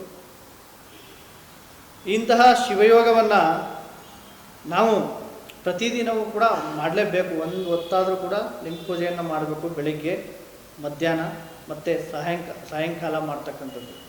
ನಾವು ಇತ್ತೀಚಿನ ದಿನಗಳಲ್ಲಿ ಏನಾಗಿದೆ ಅಂದರೆ 12ನೇ ಶತಮಾನದಲ್ಲಿ ಬಸವಾದಿ ಶರಣರು ಒಂದು ಸಮಯವನ್ನು ಅವರು ನಿಗದಿ ಮಾಡ್ಕೊಂಡಿದ್ರು. ಈಗ ನಾವೇನು ಮಾಡ್ತಾಯಿದ್ವಿ ಅಂದರೆ ಕೆಲವರೆಲ್ಲ ನೈಟ್ ಶಿಫ್ಟ್ ಅಂತ ಮಾಡ್ತಾರೆ, ಕೆಲವರೆಲ್ಲ OT ಅಂತ ಮಾಡ್ತಾರೆ. ಮತ್ತು ಯಾವ್ಯಾವ ಟೈಮಲ್ಲೂ ಕೆಲವರೆಲ್ಲ ಇದನ್ನು ಮಾಡ್ಕೊಂಡು ಕೆಲವರಿಗೆ ಬೆಳಗಿನ ಜಾವದಲ್ಲಿ ಕೆಲವರಿಗೆ ಬೆಳಗಿನ ಜಾವನೂ ಡ್ಯೂಟಿ ಮಾಡ್ತಕ್ಕಂಥದ್ದು, ಕೆಲವರು ಕಾಯಕ ಮಾಡ್ತಕ್ಕಂಥದ್ದು. ಆದ್ದರಿಂದ ಈ ಒಂದು ಶಿವಯೋಗಕ್ಕೆ ನಾವು ಒಂದು ಸಮಯವನ್ನು ಅದಕ್ಕೆ ನಿಗದಿ ಮಾಡಿಕೊಂಡು ಅದಕ್ಕೆ ಯಾವುದೇ ಇದಕ್ಕೆ ಕಟ್ಟುಪಾಡುಗಳಿಲ್ಲ. ಇದು ನಮ್ಮ ತಾಪತ್ರಯವನ್ನು ಎಲ್ಲವನ್ನ ಕಳೆದುಕೊಂಡು ಲಿಂಗವ ಪೂಜಿಸಬೇಕು. ಯಾಕಂದರೆ ನಮ್ಮ ಮೈಂಡು ಬೇರೆ ಕಡೆ ಹೋಗಬಾರ್ದು. ನಮ್ಮ ಮೈಂಡು ಬೇರೆ ಕಡೆ ಹೋಗದೇ ಇದ್ದಾಗ ಎಲ್ಲವನ್ನ ಲಿಂಗದಲ್ಲಿ ಇರಿಸಿಕೊಳ್ಳುವಂತಹ ಒಂದು ಸಮಯವನ್ನು ನಾವು ನಿಗದಿ ಮಾಡ್ಕೋಬೇಕು. ಆ ರೀತಿ ನಿಗದಿ ಮಾಡಿಕೊಂಡು ನಾವು ಒಂದು ಶಿವಯೋಗವನ್ನು ಮಾಡ್ತಕ್ಕಂಥದ್ದು ಭಾಳಷ್ಟು ಉತ್ತಮವಾಗಿರ್ತಕ್ಕಂಥದ್ದು. ಭಾಳಷ್ಟು ಪ್ರಯಾಣಕ್ಕೆ ಹೋದಂಥ ಸಂದರ್ಭದಲ್ಲಿ ನೋಡ್ರಿ, ಸರಳ ಇದು ನಾವು ಪ್ರಯಾಣ ಮಾಡ್ತಾ ಇರ್ತಕ್ಕಂಥ ಸಂದರ್ಭದಲ್ಲಿ ನಾವು ಅಲ್ಲೂ ಕೂಡ ಪ್ರಯಾಣಕ್ಕೆ ಹೋದಂಥ ಸಂದರ್ಭದಲ್ಲಿ ನಾವು ಅಲ್ಲೂ ಕೂಡ ಶಿವಯೋಗ ನಾವು ಜೊತೆಯಲ್ಲಿ ಒಂದು ವಿಭೂತಿಯನ್ನು ನಾವೆಲ್ಲರೂ ಕೂಡ ಇಟ್ಕೋಬೇಕು. ವಿಭೂತಿಯನ್ನು ನಾವು ಜೊತೆಯಲ್ಲಿ ಇಟ್ಕೋಬೇಕು. ವಿಭೂತಿಯನ್ನು ಜೊತೆಯಲ್ಲಿ ಇಟ್ಕೊಂಡು ಅಲ್ಲಿ ನಮ್ಗೆ ಯಾವುದೇ ಪರಿಕರ ಇಲ್ಲದರೂ ಕೂಡ ನಾವು ಶಿವಯೋಗವನ್ನು ನಾವು ತದೇಕ ಚಿತ್ತದಿಂದ ನಾವು ಎಲ್ಲಾದರೂ ಕೂಡ ಇದನ್ನು ನಾವು ಶಿವಯೋಗವನ್ನು ಮಾಡ್ಬೋದು. ನಾವೆಲ್ಲಾದರೂ ನಾವು ನಮ್ಮ ಜಮೀನುಗಳಲ್ಲಿರ್ತೀವಿ, ನಮ್ಮ ಹೊಲಗಳಲ್ಲಿರ್ತೀವಿ, ಅವಾಗಲೂ ಕೂಡ ನಾವು ಶಿವಯೋಗವನ್ನು ನಾವು ಮಾಡ್ತಕ್ಕಂಥದ್ದು. ಅಲ್ಲೂ ಕೂಡ ನಾವು ಶಿವಯೋಗವನ್ನು ಮಾಡ್ಬೋದು. ನಮ್ಮ ಜಮೀನಿನಲ್ಲಿರ್ತೀವಿ, ನಮ್ಗೆ ಬರೋಕ್ಕೆ ಇದು ಸಮಯ ಸಾಧ್ಯವಾಗಲ್ಲ, ಅವಾಗಲೂ ಕೂಡ ನಾವು ಮಧ್ಯಾಹ್ನ ಆಗಲಿ ಅದು ಸಾಯಂಕಾಲ ಆಗಲಿ ನಾವು ಎಲ್ಲಿರ್ತೀವಿ ಅಲ್ಲೇ ಶಿವಯೋಗವನ್ನು ನಾವು ಮಾಡ್ತಕ್ಕಂಥದ್ದನ್ನ ನಾವು ರೂಢಿಸ್ಕೋಬೇಕು. ಇಂತಹ ಮಾನಸಿಕವಾಗಿ ಏನೂ ಇಲ್ಲದೆ ನಾವು ಶಿವಯೋಗವನ್ನು ಮಾಡಬೇಕಾದ್ರೆ ನಮಗೆ ಬೇರೆ ಏನೂ ಬೇಕಿಲ್ಲ. ನಾವು ಮಾನಸಿಕವಾಗಿ ಯಾವುದಕ್ಕೂ ಕೂಡ ನಾವು ಅಂಟ್ಕೋಬಾರ್ದು. ಯಾವುದು ನೇಮ? ಧೂಪ ದೀಪದಾರತಿ ನೇಮವಲ್ಲ, ಯಂತ್ರತಂತ್ರ ನೇಮವಲ್ಲ. ಪರಧನ ಪರಸ್ತ್ರೀ ಪರದೈವಗಳಿಗೆ ಎರಗದಿಪ್ಪುದೇ ನೇಮಕಾಣ ಶಂಭುಜಕ್ಕೇಶ್ವರ ಲಿಂಗವೇ ಅಂತಕ್ಕಂಥದ್ದನ್ನ ಸತ್ಯಕ್ಕನವರು ಹೇಳ್ತಾರೆ. ಆದ್ದರಿಂದ ನಾವು ಬಹಳ ಸರಳವಾಗಿ ನಾವು ಈ ಒಂದು ಶಿವಯೋಗವನ್ನು ಮಾಡೋದನ್ನ ನಾವೆಲ್ಲರೂ ಕೂಡ ರೂಢಿಸ್ಬೇಕು. ಎಲ್ರಿಗೂ ಶರಣಾರ್ಥಿ. ಕನಿಷ್ಠ ದಿನದಲ್ಲಿ ಒಮ್ಮೆಯಾದರೂ ಯಾವ ಹೊತ್ತಿನಲ್ಲಾದರೂ ಲಿಂಗ ನಿರೀಕ್ಷಣೆ ಮಾಡುವುದು. ಪ್ರಯಾಣ ಬೆಳೆಸಿದಾಗ ಅಥವಾ ಬೇರೆ ಸ್ಥಳಕ್ಕೆ ಹೋದಾಗ ಪೂಜೆ ಪರಿಕರಗಳು ಇಲ್ಲದಿದ್ದಾಗ ಮುಖಮಾರ್ಜನೆ ಮಾಡಿ ಲಿಂಗವನ್ನು ಅಂಗೈಯಲ್ಲಿಟ್ಟುಕೊಂಡು ಧ್ಯಾನ ಮಾಡಿದರೆ ಸಾಕು. ಲಿಂಗ ನಿರೀಕ್ಷಣೆಗೆ ನಿಗದಿತ ಸಮಯವೇನೂ ಇಲ್ಲ.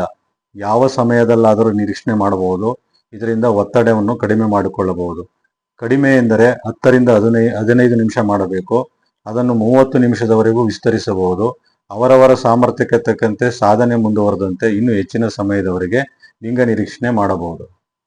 ಸಾಧನೆಯ ಮೂಲಕ ಶಿವಯೋಗ ಸುಖವನ್ನು ಪಡೆಯಬಹುದು. ಗುರುವಿನಿಂದ ಲಿಂಗ ದೀಕ್ಷೆ ಪಡೆದು ಅಂಗದ ಮೇಲೆ ಲಿಂಗವನ್ನು ಸದಾಕಾಲ ಧರಿಸಿ ಮೇಲೆ ಹೇಳಿದ ಕ್ರಮದಂತೆ ಲಿಂಗ ನಿರೀಕ್ಷಣೆ ಮಾಡಿದರೆ ಮಾತ್ರ ಶಿವಯೋಗ ಸಾಧನೆಯಾಗುತ್ತದೆ. ಇಲ್ಲದಿದ್ದರೆ ಬರೀ ಪೂಜೆ ಆಗುತ್ತದೆ. ಧ್ಯಾನವೇ ಪೂಜೆಯಾಗಬೇಕು. ಶಿವಯೋಗವನ್ನ ಇಲ್ಲಿವರೆಗೆ ಪ್ರಾತ್ಯಕ್ಷಿಕೆ ನಡೆಸಿಕೊಟ್ಟಂತ ಬಸವಯೋಗಿ ಪ್ರಭುಗಳಿಗೆ ಮತ್ತು ಶಿಬಿರಾರ್ಥಿಗಳಿಗೆ ಶರಣಾರ್ಥಿಗಳು.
ಶ್ರೀ ಗುರು ಬಸವಲಿಂಗಾಯ ನಮಃ. ಬಸವಾದಿ ಶರಣರನ್ನು, ಜಗತ್ತಿನ ಎಲ್ಲ ದಾರ್ಶನಿಕರನ್ನು ಸ್ಮರಣೆ ಮಾಡಿ ಎಲ್ಲರಿಗೂ ಶರಣಾರ್ಥಿಗಳು. ಅದು ಯಾವುದೇ ಧರ್ಮ ಆಗಿರ್ಬೋದು, ಅದಕ್ಕೊಂದು ಸಿದ್ಧಾಂತ ಇರಬೇಕು. ಯಾವ ಧರ್ಮಕ್ಕೆ ಸಿದ್ಧಾಂತ ಇರುತ್ತೋ ಎಲ್ಲ ಧರ್ಮಗಳಿಗೂ ಸಿದ್ಧಾಂತ ಇದ್ದರೆ ಅದು ಧರ್ಮ ಅನಿಸ್ಕೊಳ್ಳುತ್ತೆ. ಅದೇ ರೀತಿಯಾಗಿ 12ನೇ ಶತಮಾನದಲ್ಲಿ ಸ್ಥಾಪನೆ ಆಗಿರ್ತಕ್ಕಂತಹ ವಿಶ್ವಗುರು ಬಸವಣ್ಣನವರಿಂದ ಸ್ಥಾಪನೆ ಆಗಿರ್ತಕ್ಕಂತಹ ಈ ಲಿಂಗಾಯತ ಧರ್ಮಕ್ಕೂ ಕೂಡ ಒಂದು ಸಿದ್ಧಾಂತವಿದೆ ಅಂತಕ್ಕಂಥದ್ದು ನಾವೆಲ್ಲರೂ ಕೂಡ ತಿಳ್ಕೋಬೇಕಾಗುತ್ತೆ. ಒಂದು ಸಿದ್ಧಾಂತ, ಒಂದು ಸಂಸ್ಕಾರ. ಯಾವುದು ಸಿದ್ಧಾಂತ ಅಂದರೆ, ಈ ಜಗತ್ತು ನಡಿಬೇಕಂದ್ರೆ ಈ ಜಗತ್ತಿಗೆ ಅಷ್ಟ ಆವರಣಗಳು ಅಂತಕ್ಕಂಥವು ಇದ್ದಾವೆ. ಈ ಜಗತ್ತು ನಡಿಬೇಕು ಅಂದರೆ ಬ್ರಹ್ಮಾಂಡಕ್ಕೆ ಅಷ್ಟ ಆವರಣಗಳಿದ್ದಾವೆ. ಅದು ಯಾವಪ್ಪ ಅಂದರೆ ಅಷ್ಟಾವರಣಗಳು ಅಂದರೆ ಪೃಥ್ವಿ, ಅಪ್ಪು, ತೇಜು, ವಾಯು, ಆಕಾಶ. ಪೃಥ್ವಿ, ಅಪ್ಪು, ತೇಜು, ವಾಯು, ಆಕಾಶ, ಆತ್ಮ, ಸೂರ್ಯ, ಚಂದ್ರ ಅಂತಕ್ಕಂತಹ ಅಷ್ಟ ತನುಮೂರ್ತಿಗಳು ಜಗತ್ತು ನಡಿಬೇಕಾದ್ರೆ ಕಾರಣ ಆಗಿದೆ. ಜಗತ್ತಿಗೆ ಬ್ರಹ್ಮಾಂಡದ ಅಷ್ಟಾವರಣಗಳು. ಅದೇ ರೀತಿ ಲಿಂಗಾಯತ ಧರ್ಮದ ಸಿದ್ಧಾಂತದಲ್ಲಿ ಬರ್ತಕ್ಕಂತಹ ಲಿಂಗಾಯತ ಸಿದ್ಧಾಂತವೂ ಕೂಡ ಒಂದಿದೆ. ಮಾನವನಿಗೆ, ಪ್ರತಿಯೊಬ್ಬ ಮಾನವನಿಗೂ ಕೂಡ ಬಸವಣ್ಣನವರು ಅಷ್ಟಾವರಣಗಳನ್ನು ಕೊಟ್ಟಿದ್ದಾರೆ. ಹೆಂಗೆ ಜಗತ್ತಿಗೆ ಒಂದು ಅಷ್ಟ ಆವರಣ ಇದ್ದಾವೆ ಬ್ರಹ್ಮಾಂಡಕ್ಕೆ, ಅದೇ ರೀತಿ ಪಿಂಡಾಂಡಕ್ಕೂ ಕೂಡ ಶರಣರು ಅಷ್ಟ ಆವರಣಗಳನ್ನು ಕೊಟ್ಟಿದ್ದಾರೆ. ಅಷ್ಟ ಆವರಣಗಳು ಯಾವಪ್ಪ ಅಂದರೆ ಗುರು, ಲಿಂಗ, ಜಂಗಮ, ವಿಭೂತಿ, ರುದ್ರಾಕ್ಷಿ, ಮಂತ್ರ, ಪಾದೋದಕ, ಪ್ರಸಾದ ಅಂತಕ್ಕಂತಹ ಅಷ್ಟ ಆವರಣಗಳನ್ನು ನಮಗೆ ಕೊಟ್ಟಿದ್ದಾರೆ. ಇಲ್ಲಿ ಅಷ್ಟಾವರಣ ಮತ್ತು ಪಂಚಾಚಾರ ಮತ್ತು ಸಟಿಸ್ಥಲ. ಅಷ್ಟಾವರಣವೇ ಅಂಗ, ಪಂಚಾಚಾರವೇ ಪ್ರಾಣ, ಸಟಿಸ್ಥಲವೇ ಆತ್ಮ. ಲಿಂಗಾಯತ ಪ್ರತಿಯೊಬ್ಬರೂ ಕೂಡ ಧರ್ಮೀಯರಿಗೆ ಇವು ಅಷ್ಟಾವರಣವೇ ಅಂಗ, ಪಂಚಾಚಾರವೇ ಪ್ರಾಣ, ಸಟಿಸ್ಥಲವೇ ಆತ್ಮವಾಗಬೇಕು. ಇದನ್ನು ಪ್ರತಿಯೊಬ್ಬರೂ ಕೂಡ ನಾವು ಪಾಲಿಸಬೇಕಾಗತ್ತೆ. ಮೊದಲನೇದಾಗಿ ಅಷ್ಟಾವರಣಗಳಲ್ಲಿ ನೋಡ್ರಿ, ಮೊದಲನೇದಾಗಿ ಗುರು ಅಂತದಕ್ಕೆ ಹೆಚ್ಚಿನ ಮಹತ್ವವನ್ನು ಬಸವಾದಿ ಶರಣರು ಕೊಟ್ಟಿದ್ದಾರೆ. ಗುರು ಏನು ಮಾಡ್ತಾನಪ್ಪ ಅಂದರೆ, ತಂದೆ ತಾಯಿಗಳು ಈ ಜಗತ್ತಿಗೆ ನಮ್ಮನ್ನು ಮಾಂಸಪಿಂಡವನ್ನಾಗಿ ಜಗತ್ತಿಗೆ ನಮ್ಮನ್ನು ಪರಿಚಯ ಮಾಡಿಸ್ತಾರೆ ತಂದೆ ತಾಯಿಗಳು. ಆದರೆ ಈ ಮಾಂಸಪಿಂಡವನ್ನು ಮಂತ್ರಪಿಂಡವನ್ನಾಗಿ ಮಾಡಿ ಕರಸ್ಥಲಕ್ಕೆ ಲಿಂಗವನ್ನು ಕೊಟ್ಟು ನಮಗೆ ವಿಭೂತಿ, ರುದ್ರಾಕ್ಷಿ, ಪಾದೋದಕ ಮಂತ್ರ, ಪಾದೋದಕ ಪ್ರಸಾದಗಳನ್ನು ನಮಗೆ ಕೊಡ್ತಕ್ಕಂಥವ್ರು ಯಾರಂದರೆ ಅದು ಗುರು ಅಂತಕ್ಕಂಥದ್ದು ನಾವು ತಿಳ್ಕೋಬೇಕು. ಅದಕ್ಕೆ ಮಹಾದೇವಿ ಅಕ್ಕ ಗುರುವಿನ ಬಗ್ಗೆ ಹೇಳ್ತಾರೆ, ನರಜನ್ಮವ ತೊಡೆದು ಹರಜನ್ಮವ ಮಾಡಿದ ಗುರುವೇ. ಗುರು ಅಂದರೆ ನರ ಜನ್ಮವ ತೊರೆದು ನರರಾಗಿ ಜಗತ್ತಿಗೆ ಬರ್ತೀವಿ. ಈ ನರಜನ್ಮವನ್ನು ಹರಜನ್ಮವನ್ನಾಗಿ ಮಾಡ್ತಕ್ಕಂಥ ಗುರು. ಅದಕ್ಕೆ ನರಜನ್ಮವ ತೊಡೆದು ಹರಜನ್ಮವ ಮಾಡಿದ ಗುರುವೇ, ಭವಿಯೆಂಬುದ ತೊಡೆದು ಭಕ್ತನೆಂದೆನಿಸಿದ ಗುರು. ಏನು ನಮ್ಮಲ್ಲಿರ್ತಕ್ಕಂಥ ಸದ್ಗುಣಗಳನ್ನು ಕಳೆದು ದುರ್ಗುಣಗಳನ್ನು ಕಳೆದು ಸದ್ಗುಣಗಳನ್ನು ನಮಗೆ ಕೊಡ್ತಕ್ಕಂಥ ಗುರು. ಅದಕ್ಕೆ ಭವಬಂಧನವ ಬಿಡಿಸಿ ಪರಮಸುಖವ ತೋರಿದ ಗುರುವೇ, ಭವಿಯೆಂಬುದ ಕಳೆದು ಭಕ್ತನೆಂದೆನಿಸಿದ ಗುರುವೇ. ನಮ್ಮನ್ನು ಭಕ್ತರನ್ನಾಗಿ ನಮ್ಮನ್ನು ಲಿಂಗ ಭಕ್ತರನ್ನಾಗಿ ಮಾಡ್ತಕ್ಕಂಥದ್ದು. ನಮ್ಮ ಕರಸ್ಥಲಕ್ಕೆ ಲಿಂಗವನ್ನು ಕೊಟ್ಟು ನಮ್ಮ ನರಜನ್ಮವನ್ನೆಲ್ಲ ಕಳೆದು ನೀನು ಹರ ಬೇರೆ ಅಲ್ಲ, ನೀನು ಬೇರೆ ಅಲ್ಲ ಅಂತ ಹೇಳಿ ನಮ್ಮ ಕರಸ್ಥಲಕ್ಕೆ ಲಿಂಗವನ್ನು ಕೊಟ್ಟು ನಮ್ಮ ನರಜನ್ಮವನ್ನು ಕಳೆದು ಹರಜನ್ಮವನ್ನು ಮಾಡಿ ನಮ್ಮ ಭವಿತ್ವವನ್ನು ಕಳೆದು ನಮ್ಮ ಲಿಂಗ ಭಕ್ತರನ್ನಾಗಿ ಮಾಡಿ ನಮ್ಮೆಲ್ಲರ ಭವಬಂಧನಗಳನ್ನೆಲ್ಲ ಬಿಡಿಸಿ ಪರಮಸುಖವ ತೋರಿದ ಗುರುವೇ, ಚನ್ನಮಲ್ಲಿಕಾರ್ಜುನಯ್ಯನ ತಂದೆನ್ನ ಕೈವಶಕ್ಕೆ ಕೊಟ್ಟ ಗುರುವೇ, ನಿಮಗೆ ಶರಣು ಶರಣಾರ್ಥಿ. ಲಿಂಗ ನಮ್ಮ ಕರಸ್ಥಲಕ್ಕೆ ಸುಮ್ಮನೆ ಬರಲ್ಲ. ಸುಮ್ಮನೆ ಎಲ್ಲೋ ಇರ್ತಕ್ಕಂತಹ ಸಂತೆಯಲ್ಲಿ ಮಾಡ್ತಕ್ಕಂತಹ ಲಿಂಗವನ್ನೆಲ್ಲ ಕಟ್ಕೊಂಡ್ರೆ ಅದು ಲಿಂಗ ಆಗಂಗಿಲ್ಲ. ಅದರಿಂದ ಲಿಂಗ ನಮ್ಮ ಕರಸ್ಥಲಕ್ಕೆ ಯಾರಿಂದ ಬರುತ್ತೆ ಅಂದರೆ ಅದು ಗುರುವಿನಿಂದ ಬರ್ತಕ್ಕಂಥದ್ದು. ಅದಕ್ಕೆ ಶಿವಪಥವನರಿವಡೆ ಗುರುಪಥವೇ ಮೊದಲು ಅಂತ ಹೇಳ್ತಾರೆ. ಅದಕ್ಕೆ ಗುರುವಿಗೆ ಬಹಳಷ್ಟು ಮಹತ್ವದ ಸ್ಥಾನವನ್ನು ಕೊಟ್ಟಿದ್ದಾರೆ. ನಮಗೆ ಈ ಶಿವಯೋಗದ ಮಾರ್ಗದರ್ಶನವನ್ನು ಇದಕ್ಕೆ 3 ಗುರುಗಳು ಯಾರ್ಯಾರು? ದೀಕ್ಷಾಗುರು, ಶಿಕ್ಷಾಗುರು, ಮೋಕ್ಷಾಗುರು. ಇವರು ಒಬ್ಬರೇ ಆಗ್ಬೋದು, ಬೇರೆ ಬೇರೆ ರೀತಿಯಲ್ಲೂ ನಮಗೆ ಒಬ್ಬರು ಲಿಂಗ ಕೊಟ್ಟರೆ ಇನ್ನೊಬ್ಬರು ನಮಗೆ ಮಾರ್ಗದರ್ಶನ ಮಾಡಿದರು. ನಮಗೆ ಆ ಒಂದು ಪದವಿಯನ್ನು ಲಿಂಗ ಪದವಿಯನ್ನು ನಮಗೆ ಕೊಡ್ತಕ್ಕಂಥವ್ರು ಅನೇಕ ರೀತಿಯಾಗಿ ನಮಗೆ ಬರ್ತಾರೆ. ಯಾರು ನಮ್ಮನ್ನು ದುರ್ಗುಣಗಳನ್ನು ಕಳೆದು ನಮಗೆ ಸದ್ಗುಣಗಳನ್ನು ಕೊಡ್ತಕ್ಕಂಥವ್ರು ಕೂಡ ಗುರು ಆಗಿರ್ತಾರೆ. ಅದರಿಂದ ಗುರುವಿಗೆ ಹೆಚ್ಚು ಮಹತ್ವವನ್ನು ಕೊಡ್ತಾರೆ. ಅದರಿಂದ ನಾವು ಗುರುವನ್ನು ಕೂಡ ನಾವು ಸ್ಮರಣೆ ಮಾಡ್ಕೋಬೇಕು. ಅದೇ ರೀತಿಯಾಗಿ ಲಿಂಗ ಗುರು ಮೊದಲಾದರೆ ಎರಡನೇದು ಯಾವುದು? ಲಿಂಗ. ಅಷ್ಟಾವರಣಗಳಲ್ಲಿ ಲಿಂಗ ಗುರುವಿನಿಂದ ನಮ್ಮ ಕರಸ್ಥಲಕ್ಕೆ ಬರುತ್ತೆ. ಇದು ಸಾಮಾನ್ಯವಾಗಿರ್ತಕ್ಕಂತಹ ಲಿಂಗವಲ್ಲ. ಅದಕ್ಕೆ ಬಸವಣ್ಣವ್ರು ಹೇಳ್ತಾರೆ, ಜಗದಗಲ ಮುಗಿಲಗಲ ಮಿಗೆಯಗಲ ನಿಮ್ಮಗಲ ಪಾತಾಳದಿಂದ ತತ್ತ ನಿಮ್ಮ ಶ್ರೀಚರಣ ಬ್ರಹ್ಮಾಂಡದಿಂದ ತತ್ತ ನಿಮ್ಮ ಶ್ರೀ ಮುಕುಟ ಅಗಮ್ಯ ಅಗೋಚರ ಅಪ್ರತಿಮ ಲಿಂಗವೇ ಕೂಡಲ ಸಂಗಮ ದೇವ ಎನ್ನ ಕರಸ್ಥಲಕ್ಕೆ ಬಂದು ಚುಳುಕಾದಿರಲ್ಲ. ನಿರಾಕಾರವಾಗಿರ್ತಕ್ಕಂತಹ ಒಂದು ಅದಕ್ಕೆ ನಾವೇನು ಹೇಳ್ತೀವಿ ಅಂದರೆ, ನಿರಾಕಾರವಾಗಿರ್ತಕ್ಕಂತಹ ಶಿವ ಲಿಂಗರೂಪದಲ್ಲಿ ನಮ್ಮ ಕರಸ್ಥಲಕ್ಕೆ ಬರ್ತಕ್ಕಂಥದ್ದು.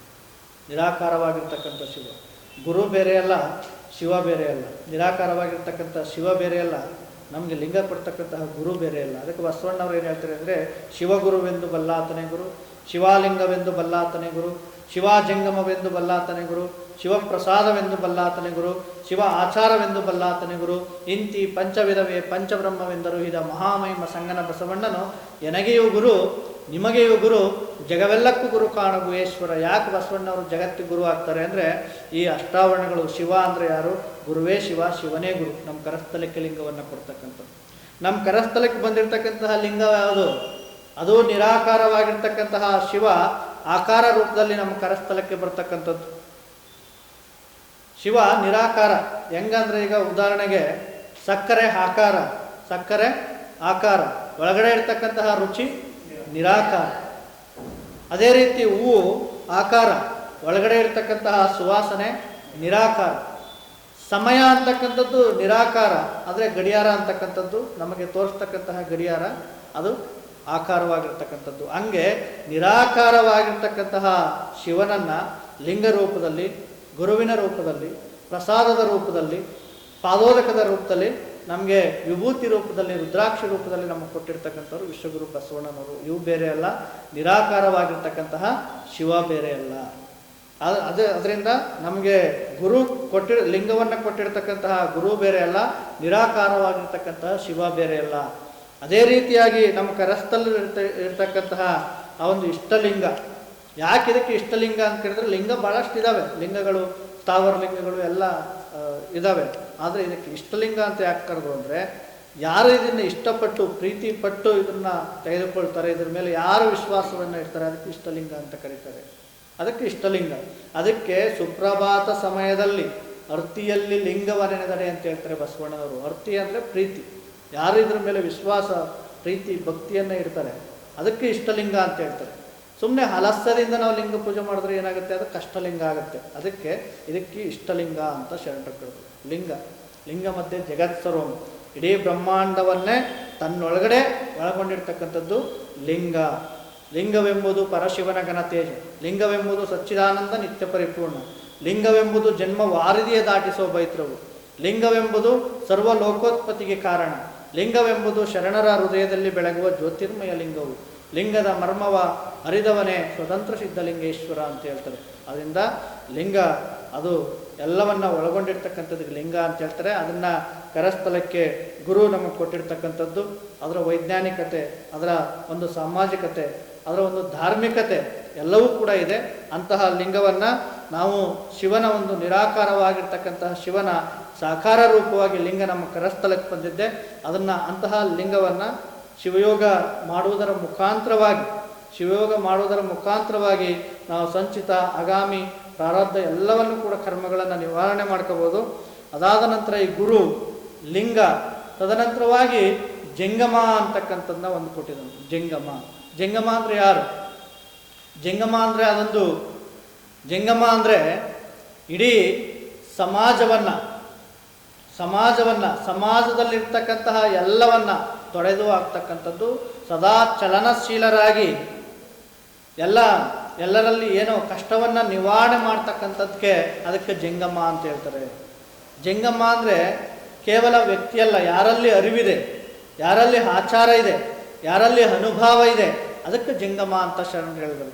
ಕೇಶ ಕಷಾಯಂಬರವನಿಕ್ಕಿದರೇನು, ವಿಭೂತಿ ರುದ್ರಾಕ್ಷಿಯ ಧರಿಸಿದರೇನು, ಸಕಾರದಲ್ಲಿ ಸನ್ಮತನಲ್ಲ, ನಿರಾಕಾರದಲ್ಲಿ ನಿರತನಲ್ಲ, ಪಾರಮಾರ್ಥದಲ್ಲಿ ಪರಿಣಾಮಿಯಲ್ಲ, ತುರುಬಾಗಲಿ ಜಡೆಯಾಗಲಿ ಬೋಳಾಗಲಿ ಕೂಡಲ ಚನ್ನಸಂಗಯನಲ್ಲಿ ಅರಿವು ಆಚಾರ ಅನುಭವವುಳ್ಳವನೇ ಜಂಗಮ ಅಂತಕ್ಕಂತ ಹೇಳ್ತಾರೆ. ಯಾರಲ್ಲಿ ಅರಿವಿದೆ, ಯಾರಲ್ಲಿ ಜ್ಞಾನ ಇದೆ, ಯಾರಲ್ಲಿ ಆಚಾರ ಇದೆ, ಯಾರಲ್ಲಿ ಅನುಭವವಿದೆ, ಅವರೆಲ್ಲರೂ ಕೂಡ ಜಂಗಮ ಆಗ್ಬೋದು.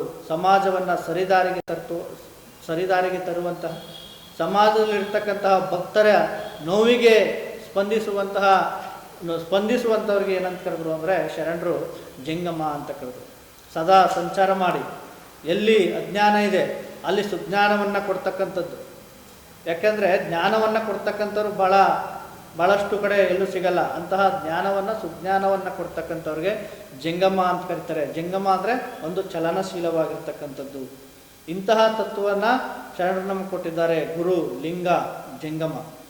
ಆಮೇಲೆ ವಿಭೂತಿ. ಜಂಗಮ ಆದ ನಂತರ ವಿಭೂತಿ ಭಾಳ ಮಹತ್ವವನ್ನು ಇಲ್ಲಿ ಪಡೆದುಕೊಳ್ಳುತ್ತದೆ. ವಿಭೂತಿ ಅಂತಕ್ಕಂಥದ್ದು ಗುರು, ಲಿಂಗ, ಜಂಗಮ ಇವು ಪೂಜ್ಯ ವಸ್ತುಗಳಾದರೆ, ಇದು ವಿಭೂತಿ, ರುದ್ರಾಕ್ಷಿ ಮಂತ್ರ ಇವು ಪೂಜಕ ವಸ್ತುಗಳು. ಒಂದು ಪೂಜನೀಯ ವಸ್ತುಗಳು, ಇವು ಪೂಜಕ ವಸ್ತುಗಳು. ಯಾವುದು? ವಿಭೂತಿ, ರುದ್ರಾಕ್ಷಿ ಮತ್ತು ಮಂತ್ರ. ಬಸವಣ್ಣನವರು ವಿಭೂತಿ ಅಂದರೆ ಭಾಳಷ್ಟು ಜನ ಇಲ್ಲಿ ಕುಲದೇವರು, ಮನೆ ದೇವರು ಅಂತ ಏನೇನೋ ಮಾಡ್ಕೊಂಡಿರ್ತಾರೆ. ಆದರೆ ಶರಣರು ಯಾವುದಕ್ಕಪ್ಪ ಹೇಳಿದ್ರು ಅಂದರೆ ವಿಭೂತಿಗೆ ಹೇಳಿದ್ರು. ಅಯ್ಯಾಯನಗೆ ಶ್ರೀ ವಿಭೂತಿಯೇ ಕುಲದೈವ, ಅಯ್ಯಾಯನಗೆ ಶ್ರೀ ವಿಭೂತಿಯೇ ಮನದೈವ, ಅಯ್ಯಾಯನಗೆ ಶ್ರೀ ವಿಭೂತಿಯೇ ಸರ್ವಕಾರಣ, ಅಯ್ಯಾಯನಗೆ ಶ್ರೀ ವಿಭೂತಿಯೇ ಸರ್ವಸಿದ್ಧಿ, ಅಯ್ಯಾಯನಗೆ ಶ್ರೀ ವಿಭೂತಿಯೇ ಸರ್ವವಶ್ಯ, ಅಯ್ಯಾ ಕೂಡಲ ಚನ್ನ ಸಂಗಮದೇವ, ಶ್ರೀ ವಿಭೂತಿಯೆಂಬ ಮಹಾಪರಂಜ್ಯೋತಿ ನಿವಾದಿರಾಗಿ ನನಗೆ ಶ್ರೀ ವಿಭೂತಿಯೇ ಸರ್ವಸಾಧನವಯ್ಯ. ಅಂದರೆ ಈ ವಿಭೂತಿಯಲ್ಲಿ ಏನು ನಾಟಿ ಹಸುವಿನ ಆಕಳಿನಿಂದ ಮಾಡಿರ್ತಕ್ಕಂಥದ್ದು ನೋಡ್ರಿ. ಪ್ರತಿಯೊಂದು ಅಷ್ಟೇ ಅದು ಮೊದಲು ಭೂತಿ ಆಗಿರುತ್ತೆ. ಅದಕ್ಕೆ ಕ್ರಿಯೆಯನ್ನು ಕೊಟ್ಟ ನಂತರ ಅದೇನಾಗುತ್ತೆ? ಅದು ವಿಭೂತಿ ಆಗುತ್ತೆ. ನಾವು ಕೂಡ ಭವಿಗಳಾಗಿದ್ದು ನಮಗೆ ಕ್ರಿಯೆಯನ್ನು ಕೊಟ್ಟ ನಂತರ ನಾವು ಭಕ್ತರಾಗ್ತೀವಿ. ಮೊದಲು ಅದು ವಿಭೂತಿ ಆಗಿರಲ್ಲ. ಹಸುವಿನಿಂದ ಸೆಗಣಿಯಿಂದ ತಯಾರು ಮಾಡಿದಾಗ ಅದು ವಿಭೂತಿ ಅಲ್ಲ, ಏನಾಗಿರುತ್ತೆ? ಅದು ಭೂತಿಯಾಗಿರುತ್ತೆ. ತದನಂತರವಾಗಿ ಅದು ವಿಭೂತಿ ಆಗುತ್ತೆ. ಗುರುಗಳಿಂದ ಅದನ್ನು ಪಡ್ಕೊಂಡು ನಾವು ಧರಿಸಿದಾಗ ಏನಾಗುತ್ತೆ? ಅದ್ರ ಮೇಲೆ ಬಸವ ಅಂತಕ್ಕಂಥ ಮಂತ್ರವನ್ನು ಬರೆದು ಅದನ್ನು ಧರಿಸಿದಾಗ ಏನಾಗುತ್ತೆ? ಅದು ವಿಭೂತಿ ಆಗುತ್ತೆ. ಅದಕ್ಕೆ ಸುಮಾರು ಹೆಸರನ್ನು ಕರೀತಾರೆ. ಅದಕ್ಕೆ ವಿಭೂತಿ, ಬಸಿತ, ಭಸ್ಮ ಅಂತಕ್ಕಂತಹ ಸುಮಾರು 5-6 ಹೆಸರುಗಳಿಂದ ಅದಕ್ಕೆ ಕರೀತಾರೆ. ಆದರೆ ನಮಗೆ ಯಾವುದಪ್ಪ ಶೃಂಗಾರ ಅಂದರೆ ಶರಣರು ಹೇಳ್ತಾರೆ, ನೀರಿಗೆ ನೈದಿಲೆ ಶೃಂಗಾರ, ಗಗನಕ್ಕೆ ಚಂದ್ರಮನೆ ಶೃಂಗಾರ, ಸಮುದ್ರಕ್ಕೆ ತೆರೆಯೇ ಶೃಂಗಾರ, ನಾರಿಗೆ ಗುಣವೇ ಶೃಂಗಾರ, ಕೂಡಲ ಸಂಗನ ಶರಣರಿಗೆ ನೊಸಲ ವಿಭೂತಿಯೇ ಶೃಂಗಾರ ಅಂತಕ್ಕಂಥದ್ದನ್ನ ವಿಶ್ವಗುರು ಬಸವಣ್ಣನವರು ಹೇಳ್ತಾರೆ. ಆದ್ದರಿಂದ ವಿಭೂತಿಯನ್ನು ನಾವೆಲ್ಲರೂ ಕೂಡ ಧರಿಸಬೇಕು. ಭಾಳಷ್ಟು ಅದನ್ನು ತಯಾರು ಮಾಡ್ತಾರೆ. ದೇಶೀಯ ಆಕಳದಿಂದ ಅದರ ಸೆಗಣಿಯಿಂದ ವಿಭೂತಿಯನ್ನು ತಯಾರು ಮಾಡ್ತಕ್ಕಂತಹ ವಿಭೂತಿಯನ್ನು ನಾವೆಲ್ಲರೂ ಕೂಡ ಧರಿಸಿದ್ರೆ ಭಾಳಷ್ಟು ಉತ್ತಮ ದೇಹಕ್ಕಾಗುತ್ತೆ ಅಂತಕ್ಕಂಥ ನಾವೆಲ್ಲರೂ ತಿಳ್ಕೋಬೇಕು. ಅದಾದ ನಂತರ ರುದ್ರಾಕ್ಷಿ. ಬಸವಣ್ಣ ಹೇಳ್ತಾರೆ, ಅಯ್ಯ ಎನಗೆ ರುದ್ರಾಕ್ಷಿಯೇ ಸರ್ವ ಸಾಧನ, ಅಯ್ಯ ಎನಗೆ ರುದ್ರಾಕ್ಷಿಯೇ ಸರ್ವ ಕಾರಣ, ಅಯ್ಯ ಎನಗೆ ರುದ್ರಾಕ್ಷಿಯೇ ಸರ್ವ ಪಾವನ, ಅಯ್ಯ ಎನಗೆ ರುದ್ರಾಕ್ಷಿಯೇ ಸರ್ವ ಪಾಪಕ್ಷಯ, ಅಯ್ಯ ಕೂಡಲ ಸಂಗಮ ದೇವಯ್ಯ ನಿಮ್ಮ ಪಂಚವಕ್ತೃಗಳೇ ಪಂಚಮುಖದ ರುದ್ರಾಕ್ಷಿಗಳಾದವಾಗಿ ಎನ್ನ ಮುಕ್ತಿಪಥಕ್ಕೆ ಶ್ರೀ ರುದ್ರಾಕ್ಷಿಯೇ ಸರ್ವ ಸಾಧನವಯ್ಯ ಅಂತಕ್ಕಂಥದ್ದು ಹೇಳ್ತಾರೆ. ಕಾರಣ ಯಾಕೆ ಈ ವಚನವನ್ನು ಬಸವಣ್ಣನವರು ಹೇಳಿದ್ರು? ರುದ್ರಾಕ್ಷಿಯಿಂದ ಒಂದು ಮರ, ರುದ್ರಾಕ್ಷಿ ಅಂತಕ್ಕಂಥದ್ದು ಅದೊಂದು ಮರ, ಭಾಳಷ್ಟು ಎಲ್ಲಿ ಹೀಟ್ ಪ್ರದೇಶ ಇರುತ್ತೆ ಅಲ್ಲಿ ಬೆಳೀತಕ್ಕಂತಹ ಒಂದು ರುದ್ರಾಕ್ಷಿ ಹಣ್ಣು. ಅದು ಒಳಗಡೆ ಇರತಕ್ಕಂತಹ ಬೀಜ, ಆ ಬೀಜದಿಂದ ದೇಹದಲ್ಲಿರ್ತಕ್ಕಂತಹ ರಕ್ತವನ್ನು ಶುದ್ಧೀಕರಣ ಮಾಡ್ತಕ್ಕಂತಹ ಒಂದು ಇದು ಶಕ್ತಿ ಆ ರುದ್ರಾಕ್ಷಿಗಿದೆ. ಭಾಳಷ್ಟು ಜನ ರುದ್ರಾಕ್ಷಿಯನ್ನು ಧರಿಸ್ತಾರೆ. ಹಿಂಗೆ ಅದರಿಂದ ರುದ್ರಾಕ್ಷಿ ನೋಡ್ರಿ, ರುದ್ರಾಕ್ಷಿ ಅಂದರೆ ರುದ್ರ ಅಂದರೆ ಜಾಗೃತಿ, ಅಕ್ಷಿ ಅಂದರೆ ಕಣ್ಣು. ರುದ್ರ ಅಂದರೆ ಜಾಗೃತಿ, ಅಕ್ಷಿ ಅಂದರೆ ಕಣ್ಣು. ರುದ್ರಾಕ್ಷಿ ಅಂದರೆ ರುದ್ರಾಕ್ಷಿಗೆ ನೋಡಿ ಮೈಯೆಲ್ಲ ಕಣ್ಣು ಇದೆ, ಮೈಯೆಲ್ಲ ಕಣ್ಣು. ಅದು ಅದೇ ರೀತಿ ನಾವೆಲ್ಲರೂ ಕೂಡ ಮೈಯೆಲ್ಲ ಕಣ್ಣಾಗಿ ಜಾಗೃತಿಯಾಗಿರಬೇಕು. ರುದ್ರಾಕ್ಷಿ ಅಕ್ಷಿ ಅಂದರೆ ನಮ್ಮ ದೇಹವೆಲ್ಲ ಜಾಗೃತಿ ಆಗಿರಬೇಕು, ಅದಕ್ಕೆ ರುದ್ರಾಕ್ಷಿ ಅಂತ ಹೇಳ್ತಾರೆ. ಅಂತಹ ಏನೋ ರುದ್ರಾಕ್ಷಿ ಅಂತಕ್ಕಂತಹ ಒಂದು ಕಾಯಿ ನಮ್ಮ ದೇಹಕ್ಕೆ, ಅದು ಕೂಡ ವಿಜ್ಞಾನ, ಬರೀ ಇಷ್ಟಲಿಂಗ ಮಾತ್ರ ವಿಜ್ಞಾನ ಅಡಗಿಲ್ಲ, ರುದ್ರಾಕ್ಷಿ ಕಾಯಿಲು ಕೂಡ ವಿಜ್ಞಾನ ವೈಜ್ಞಾನಿಕತೆ ಅಡಗಿರ್ತಕ್ಕಂಥದ್ದು. ಅಂಥ ರುದ್ರಾಕ್ಷಿಯನ್ನು ನಾವೆಲ್ಲರೂ ಕೂಡ ಧರಿಸಿಕೊಂಡಾಗ ಭಾಳಷ್ಟು ನೋಡಿ ಧರಿಸಬೇಕು ರುದ್ರಾಕ್ಷಿಗಳನ್ನು. ಅದರಲ್ಲಿ ಕೆಲವು ಭದ್ರಾಕ್ಷಿಗಳು ಅಂತವು ಬರ್ತವೆ. ಭದ್ರಾಕ್ಷಿ, ರುದ್ರಾಕ್ಷಿ ಮತ್ತು ಭದ್ರಾಕ್ಷಿ ಅಂತ ಎರಡು ಬರುತ್ತೆ. ನಾವು ರುದ್ರಾಕ್ಷಿಯನ್ನು ನೋಡಿ ಅದನ್ನು ಸಂಶೋಧನೆ ಮಾಡಿ ಅಂತಹ ರುದ್ರಾಕ್ಷಿಯನ್ನು ನಾವು ಧರಿಸ್ಕೊಂಡಾಗ ನಮ್ಮ ದೇಹಕ್ಕೆ ಭಾಳಷ್ಟು ಅದರಿಂದ ಉತ್ತಮವಾಗಿರುತ್ತೆ. ಇವಾಗೆಲ್ಲರೂ ಕೂಡ ಸಂಶೋಧನೆ ಮಾಡ್ತಿದ್ದಾರೆ ರುದ್ರಾಕ್ಷಿಯನ್ನು. ರುದ್ರಾಕ್ಷಿ ಎಲೆಯಿಂದ ಏನು ಉಪಯೋಗ, ರುದ್ರಾಕ್ಷಿ ಕಾಂಡದಿಂದ ಏನು ಉಪಯೋಗ, ರುದ್ರಾಕ್ಷಿಯ ತೊಗಟೆಯಿಂದ ಏನು ಉಪಯೋಗ, ರುದ್ರಾಕ್ಷಿ ಕಾಯಿಂದ ಏನು ಉಪಯೋಗ ಅಂತಕ್ಕಂತಹ ಈ ರುದ್ರಾಕ್ಷಿಯಲ್ಲಿ ಕ್ಯಾನ್ಸರ್ನ ಗುಣಪಡಿಸುವಂತಹ ಒಂದು ಅಂಶವೂ ಕೂಡ ರುದ್ರಾಕ್ಷಿಯಲ್ಲಿ ಇದೆ. ನಮ್ಮ ಒಬ್ಬರು ಸ್ವಾಮೀಜಿ ಇಲ್ಲಿ ಬಸವಲಿಂಗ ಸ್ವಾಮಿಗಳು ಅಂತಂದ್ಬಿಟ್ಟು ಒಬ್ಬರು ಆಯುರ್ವೇದಿಕ್ ಆಗಿರ್ತಕ್ಕಂತಹ ಕೆಲವು ಪೌಡ್ರ್ಗಳನ್ನ ಕೆಲವು ಕಾಯಿಲೆಗಳಿಗೆ ಕೊಡ್ತಾಯಿದ್ರು. ಯಾವುದೋ ತಪೋವನ ಅಂತಿತ್ತು. ಅವರು ಪ್ರತಿಯೊಂದಕ್ಕೂ ಕೂಡ ರುದ್ರಾಕ್ಷಿಯನ್ನು ಪುಡಿ ಮಾಡಿ ಅದಕ್ಕೆ ಮಿಕ್ಸ್ ಮಾಡ್ತಾಯಿದ್ರಂತೆ. ಅಂತಹ ರುದ್ರಾಕ್ಷಿಯನ್ನು ನಾವು ದೇಹದ ಮೇಲೆ ಧರಿಸಿದ್ರೆ ನಮ್ಮ ರಕ್ತ ಶುದ್ಧೀಕರಣ ಆಗುತ್ತೆ, ಈ ದೇಹ ಚೆನ್ನಾಗಿರುತ್ತೆ. ಅಂಥ ರುದ್ರಾಕ್ಷಿಯನ್ನು ಪ್ರತಿಯೊಬ್ಬರು ಕೂಡ ಧರಿಸಬೇಕು. ಅದೇ ರೀತಿಯಾಗಿ ಹೆಂಗೆ ಗುರು, ಲಿಂಗ, ಜಂಗಮ, ವಿಭೂತಿ, ರುದ್ರಾಕ್ಷಿ ಮತ್ತು ಮಂತ್ರ ಇದು ಕೊಟ್ಟಿದ್ದಾರೆ. ಕರಿಯಂಜುವುದು ಅಂಕುಶಕ್ಕಯ್ಯ, ತಮಂದವಂಜುವುದು ಜ್ಯೋತಿಗಯ್ಯ, ಕಾನನವಂಜುವುದು ಬೇಗೆಗಯ್ಯ, ಪಂಚಮಹಾಪಾತಕವಂಜುವುದು ಕೂಡಲ ಸಂಗಮ ದೇವರ ನಾಮಕ್ಕಯ್ಯ. ಯಾವುದು ಮಂತ್ರ? ಮಂತ್ರ ಯಾವುದು? ಬಸವಣ್ಣನವರು ಹೇಳ್ತಾರೆ ಆ ಮಂತ್ರವನ್ನು, ಓಂ ನಮಃ ಶಿವಾಯ. ಎನ್ನ ಮನದಲ್ಲಿ ಮತ್ತೊಂದ ನರಿಯನಯ್ಯ. ಬಸವಣ್ಣವರು ಹೇಳ್ತಕ್ಕಂಥದ್ದು ಎನ್ನ ಮನದಲ್ಲಿ ಮತ್ತೊಂದ ನರಿಯನಯ್ಯ. ಬೇರೆ ಬೇರೆ ಮಂತ್ರವಲ್ಲ ನಮ್ಮದು, ಯಾವುದೋ ಗಾಯತ್ರಿ ಮಂತ್ರ, ಆ ಮಂತ್ರ ಈ ಮಂತ್ರ ಹೇಳ್ತಕ್ಕಂಥದ್ದಲ್ಲ. ನಮ್ದು ಯಾವುದಪ್ಪ ಮಂತ್ರ? ಶಿವಯೋಗ ಮಂತ್ರ. ಯಾವುದು ಅದು? ಓಂ ನಮಃ ಶಿವಾಯ. ಓಂ ನಮಃ ಶಿವಾಯ ಅಂತಕ್ಕಂತಹ ಶಿವಯೋಗ ಮಂತ್ರ. ಆ ಮಂತ್ರವನ್ನು ಅದಕ್ಕೆ ಬಸವಣ್ಣವರು ಎನ್ನ ಮನದಲ್ಲಿ ಮತ್ತೊಂದ ನರಿಯನಯ್ಯ, ಓಂ ನಮಃ ಶಿವಾಯ, ಓಂ ನಮಃ ಶಿವಾಯ, ಓಂ ನಮಃ ಶಿವಾಯ ಎನ್ನುತ್ತಿರ್ತೇನೆಯ್ಯ ಅಂತಕ್ಕಂಥದ್ದು. ಎನಗಿದೆ ಮಂತ್ರ, ಎನಗಿದೆ ಜಪ ಅಂತಕ್ಕಂಥದ್ದನ್ನ ಕೂಡಲ ಸಂಗಮ ದೇವ ಅಂತಕ್ಕಂಥದ್ದನ್ನ ಬಸವಣ್ಣವರು ಈ ಮಂತ್ರವನ್ನು ಹೇಳಿದ್ದಾರೆ. ಅದರಿಂದ ನಾವು ಈ ಮಂತ್ರವನ್ನು, ನಮ್ಮದು ಒಂದು ಗುರುಮಂತ್ರ ಇದು ಓಂ ನಮಃ ಶಿವಾಯ ಅಂತಕ್ಕಂಥದ್ದು ಶಿವಯೋಗ ಮಂತ್ರ. ಗುರುಮಂತ್ರ ಯಾವುದು ನಮ್ಮದು? ಶ್ರೀ ಗುರು ಬಸವಲಿಂಗಾಯ ನಮಃ ಇದು ಮಂತ್ರ. ಮತ್ತು ಪಾದೋದಕ ಪ್ರಸಾದ, ಗುರು, ಲಿಂಗ, ಜಂಗಮ, ವಿಭೂತಿ, ರುದ್ರಾಕ್ಷಿ, ಮಂತ್ರ, ಪಾದೋದಕ, ಪ್ರಸಾದ. ಪಾದೋದಕ ಯಾರಲ್ಲಿ ಕರುಣೆ, ಸಮತೆ, ವಿನಯ ಇರುತ್ತೆ ಅವರಲ್ಲಿ ಪಾದೋದಕ ಉತ್ಪತ್ತಿ ಆಗ್ತಕ್ಕಂಥದ್ದು. ಪ್ರತಿಯೊಬ್ಬರಲ್ಲೂ ಕೂಡ ಅದು ಉತ್ಪತ್ತಿ ಆಗಲ್ಲ. ನೀವು ನೀರಲ್ಲಿ ನೋಡಿ, ನೀರಲ್ಲಿ ಕರುಣೆ ಇದೆ, ಅದರಲ್ಲಿ ವಿನಯ ಇದೆ, ಅದರಲ್ಲಿ ಸಮತೆ ಇದೆ ಆ ಜಲದಲ್ಲಿ. ಅದಕ್ಕೆ ಯಾರಲ್ಲಿ ಕರುಣೆ ಇರುತ್ತೆ, ಯಾರಲ್ಲಿ ವಿನಯ ಇರುತ್ತೆ, ಯಾರಲ್ಲಿ ಮತ್ತೆ ಸಮತೆ ಇರುತ್ತೆ, ಅದು ಏನಾಗುತ್ತೆ? ಗುರುಪಾದೋದಕ, ಲಿಂಗಪಾದೋದಕ, ಜಂಗಮ ಪಾದೋದಕ. ಸುಮ್ಮನೆ ನಾವು ಆ ನೀರನ್ನೇ ಎತ್ತ ಹಾಕೋಬಿಟ್ಟು ಕುಡಿದ್ರೆ ಅದು ಪಾದೋದಕ ಆಗಂಗಿಲ್ಲ. ಅವು ಪಾದೋದಕ ಅದು ಆಗಬೇಕು ಅಂದರೆ ಪಾದೋದಕ ತೆಗೆದುಕೊಳ್ಳುವವರಲ್ಲಿ, ಪಾದೋದಕ ಕೊಡುವವರಲ್ಲಿ ಏನಲ್ಲಿ ಇರಬೇಕಪ್ಪ ಅಂದರೆ ಒಂದು ಕರುಣೆ, ಇನ್ನೊಂದು ವಿನಯ, ಇನ್ನೊಂದು ಸಮತೆ ಇರಬೇಕು. ಅದಕ್ಕೆ ಬಸವಣ್ಣವರು ಕರುಣಾಜಲವೇ ಗುರುಪಾದೋದಕ, ವಿನಯಾಜಲವೇ ಲಿಂಗಪಾದೋದಕ.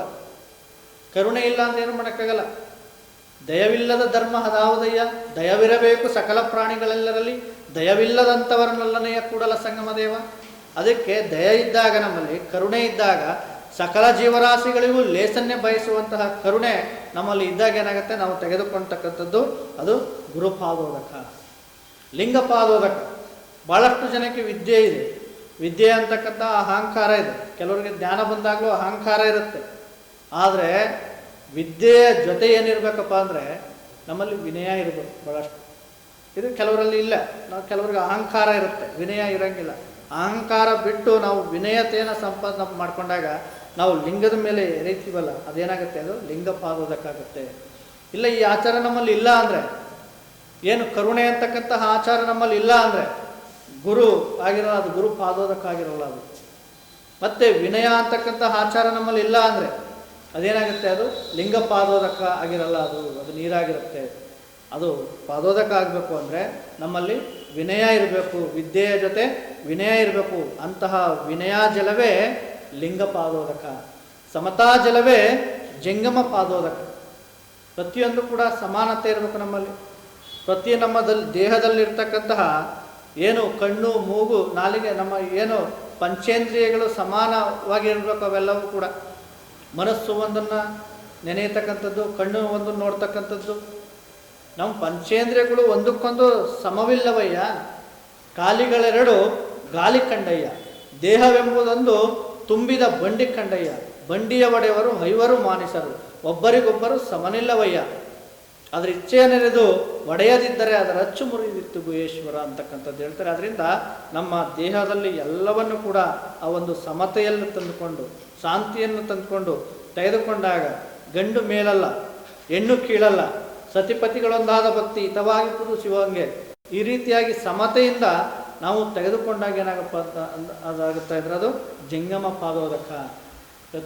ಪ್ರತಿಯೊಬ್ಬರಲ್ಲೂ ಇರಬೇಕು. ಇದು ಗುರುವಿನಲ್ಲೂ ಇರಬೇಕು, ಜಂಗಮದಲ್ಲೂ ಇರಬೇಕು, ಪ್ರತಿಯೊಬ್ಬರಲ್ಲೂ ಭಕ್ತರಲ್ಲೂ ಇರಬೇಕು. ಯಾವುದಿರಬೇಕು? ಕರುಣೆ, ಸಮತೆ, ವಿನಯ ಬಂದಾಗ ಅದೇ ಪಾದೋದಕ ಆಗುತ್ತೆ. ಕರುಣಾಜಲವೇ ಗುರುಪಾದೋದಕ, ವಿನಯಾಜಲವೇ ಲಿಂಗಪಾದೋದಕ, ಸಮತಾ ಜಲವೇ ಜಂಗಮ ಪಾದೋದಕ ಆಗುತ್ತೆ. ಆಚಾರವಿದ್ದರೆ ಪಾದೋದಕ, ಆಚಾರವಿಲ್ಲದಿದ್ದರೆ ನೀರು. ಇಂತಹ ಆಚಾರದ ಜೊತೆ ನಾವು ಪಾದೋದಕವನ್ನು ತೆಗೆದುಕೊಳ್ಳಬೇಕು. ಅದಾದ ನಂತರ ಪ್ರಸಾದ. ಪಾದೋದಕ ಆದ ನಂತರ ಪ್ರಸಾದ. ಪ್ರಸಾದ ಇದು ನಾವು ಏನು ಮೌನದಲ್ಲುಂಬುದು ಆಚಾರವಲ್ಲ, ಲಿಂಗಾರ್ಪಿತವ ಮಾಡಿದ ಬಳಿಕ ತುತ್ತಿಗೊಮ್ಮೆ ಶಿವಶರಣೆನ್ನುತ್ತಿರಬೇಕು. ಕರ್ಣವೃತ್ತಿಗಳೆರಗವು ಕೂಡಲ ಸಂಗಮ ದೇವರ ನೆನೆಯುತ್ತಲುಂಡಡೆ. ಏನು ನಾವು ಕೊಟ್ಟಿರ್ತಕ್ಕಂತಹ ಜಗತ್ತಿನಲ್ಲಿ ಎಲ್ಲವನ್ನ ಅವನು ನಮಗೆ ಕೊಟ್ಟಿದ್ದಾನೆ. ಅದನ್ನು ಬಂದದ್ದನ್ನು ನಾವು ಲಿಂಗಾರ್ಪಿತವ ಮಾಡಿದ ಬಳಿಕ ಅದೇನಾಗುತ್ತೆ, ಅದು ಪ್ರಸಾದವಾಗುತ್ತೆ. ಅದು ಲಿಂಗಾರ್ಪಿತವ ಮಾಡದಿದ್ದರೆ ಅದೇನಾಗುತ್ತೆ, ಅದು ಕಿಲಿಬಿಸಾಗುತ್ತೆ. ಆದ್ದರಿಂದ ನಾವು ಅದನ್ನು ಮಾಡಿದಾಗ ಅದೇನಾಗುತ್ತೆ, ಪದಾರ್ಥ ಆಗಿರ್ತಕ್ಕಂಥದ್ದು ಪ್ರಸಾದ ಆಗುತ್ತೆ. ಪ್ರತಿಯೊಂದು ಕೂಡ ಅವನಿಂದನೇ ಬಂದಿರತಕ್ಕಂಥದ್ದು. ಎಳೆ ನಿಮ್ಮ ದಾನ, ಬೆಳೆ ನಿಮ್ಮ ದಾನ, ಸುಳಿದು ಸೂಸುವ ಗಾಳಿ ನಿಮ್ಮ ದಾನ, ನಿಮ್ಮ ದಾನವನ್ನೊಂದು ಹೊನ್ನೆರ ಹೊಗಳುವ ಕುನ್ನಿಗಳ ನೆನೆಂಬೆನೆಯ ರಾಮನಾಥ ಅಂತ ಜೇಡ್ರ ದಾಸಿಮಯ್ಯನವರು ಹೇಳ್ತಾರೆ. ಅದರಿಂದ ಬಂದಂತಕ್ಕಂಥದ್ದನ್ನ ಪ್ರಸಾದವನ್ನು ನಾವು ಅವನಿಗೆ ಸೇವಿಸಿ ಯಾವುದನ್ನು ಕೂಡ ಚೆಲ್ಲಬಾರ್ದು, ವ್ಯರ್ಥವನ್ನು ಮಾಡಬಾರ್ದು. ಅವನಿಗೆ ಅದನ್ನು ನೈವೇದ್ಯ ಮಾಡಿ ನಾವು ಸಲ್ಲಿಸ್ತಕ್ಕಂಥದ್ದು ಪ್ರಸಾದ. ಯಾವುದನ್ನು ಚೆಲ್ಲಬಾರ್ದು ಅದನ್ನು. ಇಲ್ಲಿ ಪ್ರಸಾದ ಅಂದರೆ ಬರೀ ನಾವು ಅವನು ಕೊಡ್ತಕ್ಕಂಥದ್ದಲ್ಲ, ಈ ದೇಹವೂ ಒಂದು ಪ್ರಸಾದವೇ. ಕೂಡಲ ಸಂಗಮ ದೇವನ ಒಲಿಸಲು ಬಂದ ಪ್ರಸಾದ ಕಾಯವ ಕೆಡಿಸಲಾಗದು. ಈ ದೇಹ ಕೂಡಲ ಸಂಗಮ ದೇವನನ್ನು ಒಲಿಸಲು ಬಂದಂತಹ ಪ್ರಸಾದ ಕಾಯ ಇದು. ಯಾರನ್ನು ಒಲಿಸಲು ಬಂದಂತಹ ಕಾಯ ಇದು? ಕೂಡಲ ಸಂಗಮ ದೇವನನ್ನು ಒಲಿಸಲು ಬಂದಂತಹ ಇದೊಂದು ಪ್ರಸಾದ ಕಾಯ. ಅವನನ್ನು ಒಲಿಸಬೇಕು. ಅವನು ಒಲಿಸುವ ಪರಿ ಯಾವುದು? ಅವನನ್ನು ಒಲಿಸುವಂತಹ ಪರಿ ಈ ಪ್ರಸಾದ ಕಾಯದಿಂದ ಆಗಬೇಕು. ಅವನನ್ನು ಒಲಿಸಲು ಬಂದಂತಹದ್ದು ಇದು ಪ್ರಸಾದ ಕಾಯ. ಇದು ಒಂದು ಪ್ರಸಾದವೇ. ಆದ್ದರಿಂದ ಈ ಒಂದು ಪ್ರಸಾದ ಕಾಯಕ್ಕೆ ಯಾವುದೇ ಆಗಿರತಕ್ಕಂತಹ ಮದ್ಯಪಾನವನ್ನು, ಧೂಮಪಾನವನ್ನು, ಮಾಂಸಾಹಾರವನ್ನು ಇದ್ಯಾವುದನ್ನು ಕೂಡ ಸೇವಿಸಿದ್ದೇ ಇದು ಪ್ರಸಾದ ಕಾಯ ಆಗುತ್ತೆ. ಇದು ಪ್ರಸಾದ ಕಾಯ ಆಗುತ್ತೆ. ಇಲ್ಲಾಂದರೆ ಇದು ಪ್ರಸಾದ ಕಾಯ ಆಗಂಗಿಲ್ಲ. ಆ ಪ್ರಸಾದ ಕಾಯ ಆಗಬೇಕು ಅಂದರೆ ಅದು ಒಂದು ವಚನ, ಬಸವಣ್ಣನವರ ವಚನ. ಪ್ರಸಾದ ಕಾಯ ಇದು ಕೂಡಲ ಸಂಗಮ ದೇವರನ್ನು ಒಲಿಸಲು ಬಂದಂತಹ ಪ್ರಸಾದ ಕಾಯ. ಅವನನ್ನು ಒಲಿಸುವಂತಹ ವಿಧಾನ ಯಾವುದು? ಕಳಬೇಡ, ಕೊಲಬೇಡ, ಹುಸಿಯ ನುಡಿಯಬೇಡ, ಮುನಿಯಬೇಡ, ಅನ್ಯರಿಗೆ ಅಸಹ್ಯ ಪಡಬೇಡ, ತನ್ನ ಬಣ್ಣಿಸಬೇಡ, ಇದಿರ ಅಳಿಯಲು ಬೇಡ. ಇದೇ ಅಂತರಂಗ ಶುದ್ಧಿ, ಇದೇ ಬಹಿರಂಗ ಶುದ್ಧಿ, ಇದೇ ನಮ್ಮ ಕೂಡಲ ಸಂಗಮ ದೇವನೊಲಿಸುವ ಅದನ್ನು ಅವರೇ ಕೊಟ್ಟಿದ್ದಾರೆ. ಇದು ಕೂಡಲ ಸಂಗಮ ದೇವನನ್ನು ಒಲಿಸಲು ಬಂದಂತಹ ಪ್ರಸಾದ ಕಾಯ. ಅವನನ್ನು ಒಲಿಸಬೇಕಾದ್ರೆ ಏನು ಮಾಡಬೇಕು ಅದನ್ನು ಕೂಡ ಬಸವಣ್ಣನವರು ಒಂದು ವಚನದಲ್ಲಿ ಹೇಳಿದ್ದಾರೆ. ಆದ್ದರಿಂದ ಈ ಸಪ್ತಸೂತ್ರಗಳನ್ನು ಪಾಲಿಸಿದಾಗ ಏನಾಗುತ್ತೆ? ಇದು ಪ್ರಸಾದ ಕಾಯ ಆಗುತ್ತೆ ಅಂತ ಹೇಳಿ ಇಂತಹ ಅಷ್ಟಾವರಣಗಳನ್ನು ನಮಗೆ ಕೊಟ್ಟಿದ್ದಾರೆ. ಜೊತೆಯಲ್ಲಿ ಈ ಒಂದು ಲಿಂಗಾಯತ ಧರ್ಮದ ಸಿದ್ಧಾಂತದಲ್ಲಿ ಅಷ್ಟಾವರಣವೇ ಅಂಗ ಆದರೆ ಪಂಚಾಚಾರವೇ ಪ್ರಾಣ ಆಗುತ್ತೆ. ಪಂಚಾಚಾರವೇ ಪ್ರಾಣ. ಈ ಅಷ್ಟಾವರಣಗಳೆಲ್ಲ ಅಷ್ಟಾವರಣಗಳಾಗಿ ಉಳಿಬೇಕು ಅಂದರೆ ನಾವು ಆಚಾರಗಳನ್ನು ಪಾಲಿಸಬೇಕಾಗುತ್ತೆ. ಆ ಆಚಾರಗಳು ಯಾವುದು ಅಂದರೆ, ಒಂದು ಆಚಾರವಿದ್ದರೆ ಗುರು, ಆಚಾರವಿಲ್ಲದಿದ್ದರೆ ನರ, ಆಚಾರವಿದ್ದರೆ ಲಿಂಗ, ಆಚಾರವಿಲ್ಲದಿದ್ದರೆ ಶಿಲೆ, ಆಚಾರವಿದ್ದರೆ ಜಿಂಗಮ, ಆಚಾರವಿಲ್ಲದಿದ್ದರೆ ವೇಷಧಾರ, ಆಚಾರವಿದ್ದರೆ ವಿಭೂತಿ, ಆಚಾರವಿಲ್ಲದಿದ್ದರೆ ಸುಣ್ಣದ ಗರ್ತ, ಆಚಾರವಿದ್ದರೆ ರುದ್ರಾಕ್ಷಿ, ಆಚಾರವಿಲ್ಲದಿದ್ದರೆ ಗಿಲಿಕೆ, ಆಚಾರವಿದ್ದರೆ ಪಾದೋದಕ, ಆಚಾರವಿಲ್ಲದಿದ್ದರೆ ಪ್ರಸಾದ, ಆಚಾರವಿದ್ದರೆ ಪ್ರಸಾದ, ಆಚಾರವಿಲ್ಲದಿದ್ದರೆ ಕೂಳು. ಇಂತಪ್ಪ ಆಚಾರವಿಲ್ಲದವರ ಎನಗೊಮ್ಮ ತೋರದಿರಯ್ಯ ಕೂಡಲ ಚೆನ್ನ ಸಂಗಮ ದೇವ ಅಂತಕ್ಕಂಥದ್ದನ್ನ ಚನ್ನಬಸವಣ್ಣರು ಹೇಳ್ತಾರೆ. ಆದ್ದರಿಂದ ಈ ಲಿಂಗಾಯತದ ಸಿದ್ಧಾಂತದಲ್ಲಿ ಅಷ್ಟಾವರಣಗಳ ಜೊತೆಯಲ್ಲಿ ಪಂಚ ಆಚಾರಗಳನ್ನು ನಾವು ಅಳವಡಿಸಿಕೊಳ್ಳಬೇಕು. ಅದರಲ್ಲಿ ಒಂದೇ ಆಚಾರ ಲಿಂಗಾಚಾರ. 5 ಆಚಾರಗಳು. ಪಂಚ ಅಂದರೆ ಎಷ್ಟು?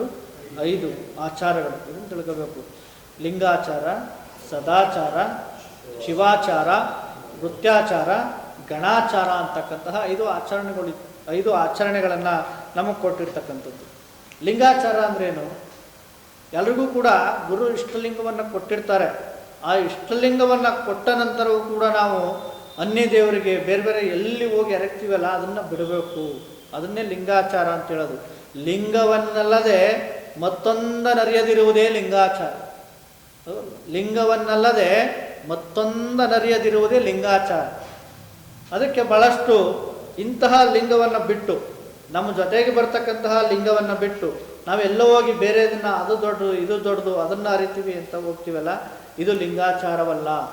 ಅಂಬಿಗರ ಚೌಡಯ್ಯನವರು ಒಂದು ವಚನವನ್ನು ಹೇಳ್ತಾರೆ, ಕಟ್ಟಿದ ಲಿಂಗವ ಬಿಟ್ಟು ಬೆಟ್ಟದ ಲಿಂಗಕ್ಕೆ ಹೋಗಿ ಹೊಟ್ಟೆಯಡಿಯಾಗಿ ಬೀಳುವ ಲೊಟ್ಟೆ ಮೂಲರ ಕಂಡರೆ ಎಡಪಾದರ ಕ್ಷೇತ್ರ ಕಂಡು ಲೊಟಲೊಟನೆ ಒಡೆಯಂದಾತ ನಮ್ಮ ಅಂಬಿಗರ ಚೌಡಯ್ಯ ನಿಜಚರಣ ಅಂತಕ್ಕಂಥ ವಚನವನ್ನು ಹೇಳ್ತಾರೆ. ಅಂದರೆ ಯಾರು ಈ ಲಿಂಗವನ್ನು ಬಿಟ್ಟು ಬೇರೆ ಅದನ್ನು ಯಾವುದನ್ನು ಕೂಡ ನಾವು ಅರಿಬಾರ್ದು. ಬೇರೆ ಬೇರೆ ಹಲವಾರು ದೇವರಿದ್ದಾವೆ. ನಾವು ನಿರಾಕಾರ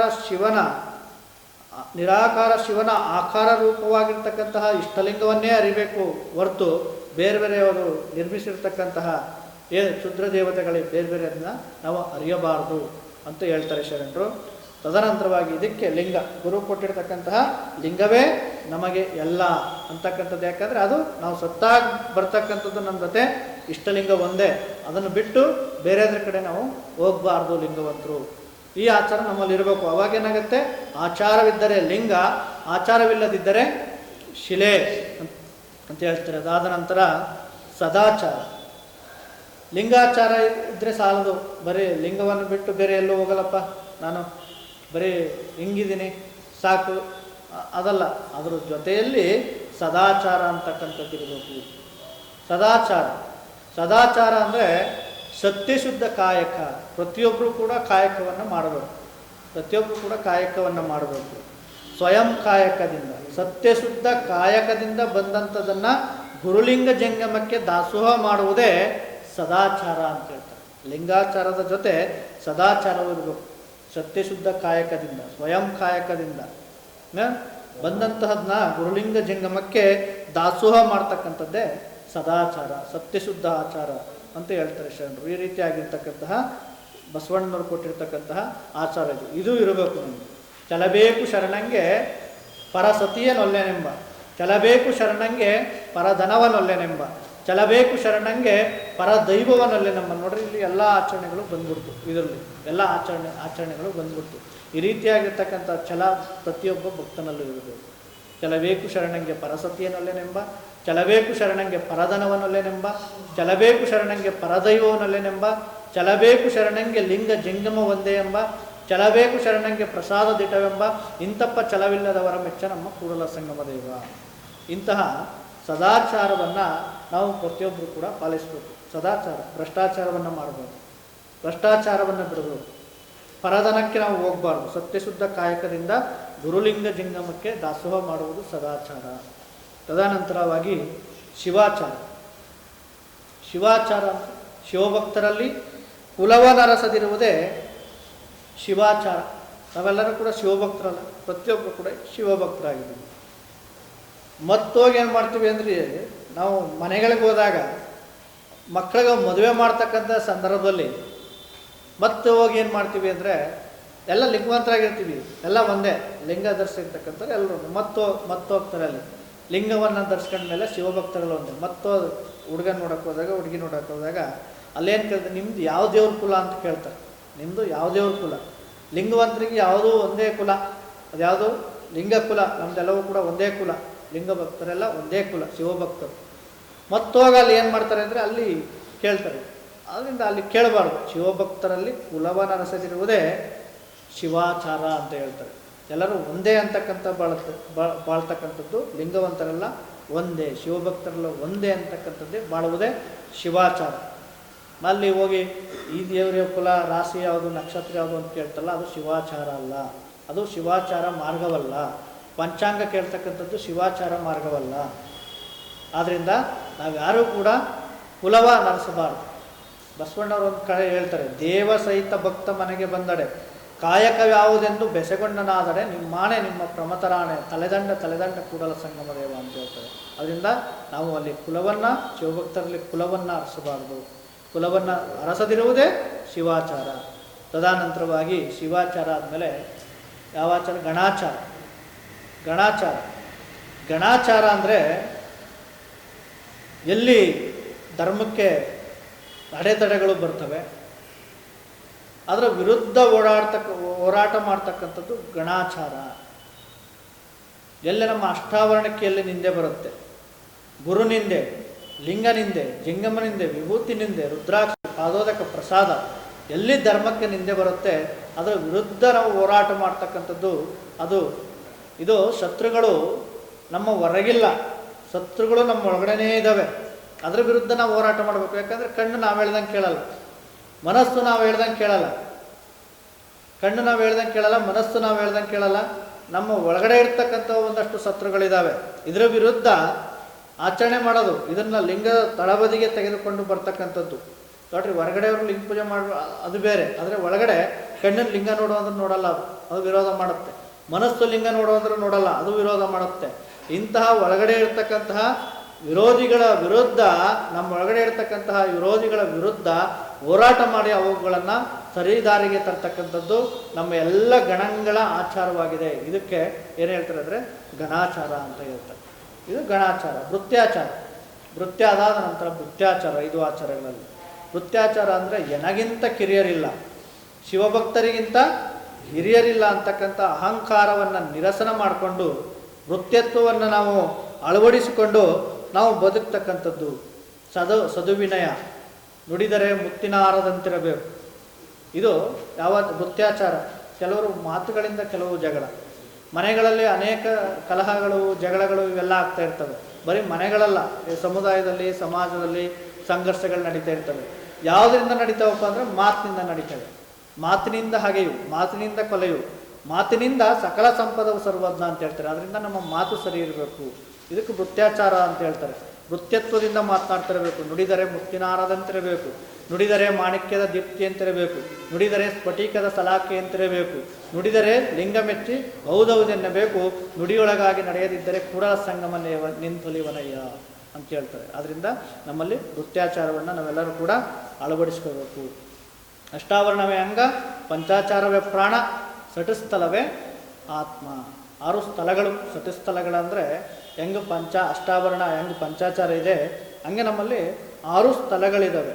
6 ಸ್ಥಳಗಳು ಅಂದರೆ ಭಕ್ತ, ಮಹೇಶ, ಪ್ರಸಾದಿ, ಪ್ರಾಣಲಿಂಗಿ, ಶರಣ, ಐಕ್ಯ ಅಂತಕ್ಕಂತಹ 6 ಸ್ಥಳಗಳನ್ನು ನಮಗೆ ಕೊಟ್ಟಿದ್ದಾರೆ.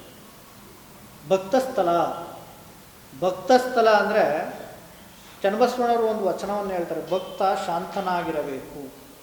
ಭಕ್ತಸ್ಥಳ ಯಾವುದು ಅಂದರೆ ಭಕ್ತ ಶಾಂತನಾಗಿರಬೇಕು, ತನ್ನ ಕುರಿತು ಬಂದ ಟಾವಿನಲ್ಲಿ ಸತ್ಯನಾಗಿರಬೇಕು. ಎಲ್ಲಿ ಶಾಂತಿ ಸಮಾಧಾನ ಇಲ್ವೋ ಅವನು ಭಕ್ತ ಅಲ್ಲ ಅಂತ ಹೇಳ್ತಾರೆ. ಶಾಂತಿಯಿಂದ ಯಾವುದೇ ಕೋಪವನ್ನು ಮಾಡ್ಕೊಳ್ದೆ, ತನಗೆ ಮುನಿದವರಿಗೆ ತಾ ಮುನಿಯಲೇಕಯ್ಯ, ತನಗಾದಡು ಏನು ಅವರಿಗಾದ ಚೇಗೇನು, ತನುವಿನ ಕೋಪ ತನ್ನ ಮನದ ಕೇಡು, ತನುವಿನ ಕೋಪ ತನ್ನ ಮನದ ಕೇಡು, ಮನದ ಕೋಪ ತನ್ನ ಅರಿವಿನ ಕೇಡು, ಮನೆಯೊಳಗಿನ ಕಿಚ್ಚು ಮನೆಯ ಸುಟ್ಟಲ್ಲದೆ ನೆರಮನೆಯ ಸುಡುವುದೇ ಕೂಡಲ ಸಂಗಮ ದೇವ. ಎಲ್ಲಿ ಒಂದಷ್ಟು ತಾಳ್ಮೆ, ಒಂದಷ್ಟು ವಿನಯ, ಒಂದಷ್ಟು ಶಾಂತಿ ಸಹನೆಯಿಂದ ಯಾರಿರ್ತಾನೋ ಅವನಿಗೇನಂತ ಕರೀತಾರೆ ಅಂದರೆ ಭಕ್ತ ಅಂತ ಕರೀತಾರೆ. ಇಂತಹ ಭಕ್ತ ಶಾಂತನಾಗಿರಬೇಕು, ತನ್ನ ಕುರಿತು ಬಂದ ಟಾವಿನಲ್ಲಿ ಸತ್ಯನಾಗಿರಬೇಕು, ಭೂತ ಹಿತವಹ ವಚನವ ನುಡಿಯಬೇಕು, ಸಕಲರನ್ನು ತನ್ನಂತೆ ಭಾವಿಸಬೇಕು, ಸಕಲೇಂದ್ರಿಯಗಳನ್ನು ತನ್ನ ವಶವನ್ನಾಗಿ ಮಾಡಿಕೊಳ್ಬೇಕು.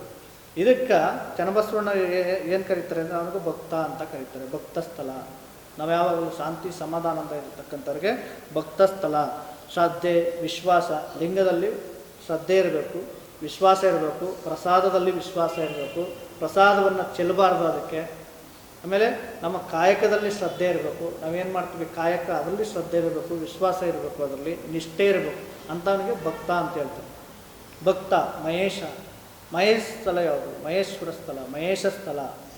ಅದಕ್ಕೆ ಬಸವಣ್ಣವ್ರಿಗೆ ಒಂದು ವಚನ ಹೇಳಿದೆ, ಚಲಬೇಕು ಶರಣಂಗೆ ಪರಸತಿಯನೆಲ್ಲೆನೆಂಬ, ಚಲಬೇಕು ಶರಣಂಗೆ ಲಿಂಗ ಜಿಂಗಮ ಒಂದೇ ಎಂಬ, ಚಲಬೇಕು ಶರಣಂಗೆ ಪರದೈವವನಲ್ಲೆನೆಂಬ, ಪರಸತಿಯನಲ್ಲೆನೆಂಬ. ಇಂತಕ್ಕಂತಹ ಯಾವುದು ಪರಸತಿ, ಪರಧನ, ಪರದೈವ ಇದು ಬೇಡ ಅಂತಕ್ಕಂತಹ ಛಲ ನಮ್ಮಲ್ಲಿದ್ದರೆ ಅವನಿಗೇನು ಕರೀತಾರೆ? ಮಹೇಶ ಅಂತ ಕರಿತೀವಿ.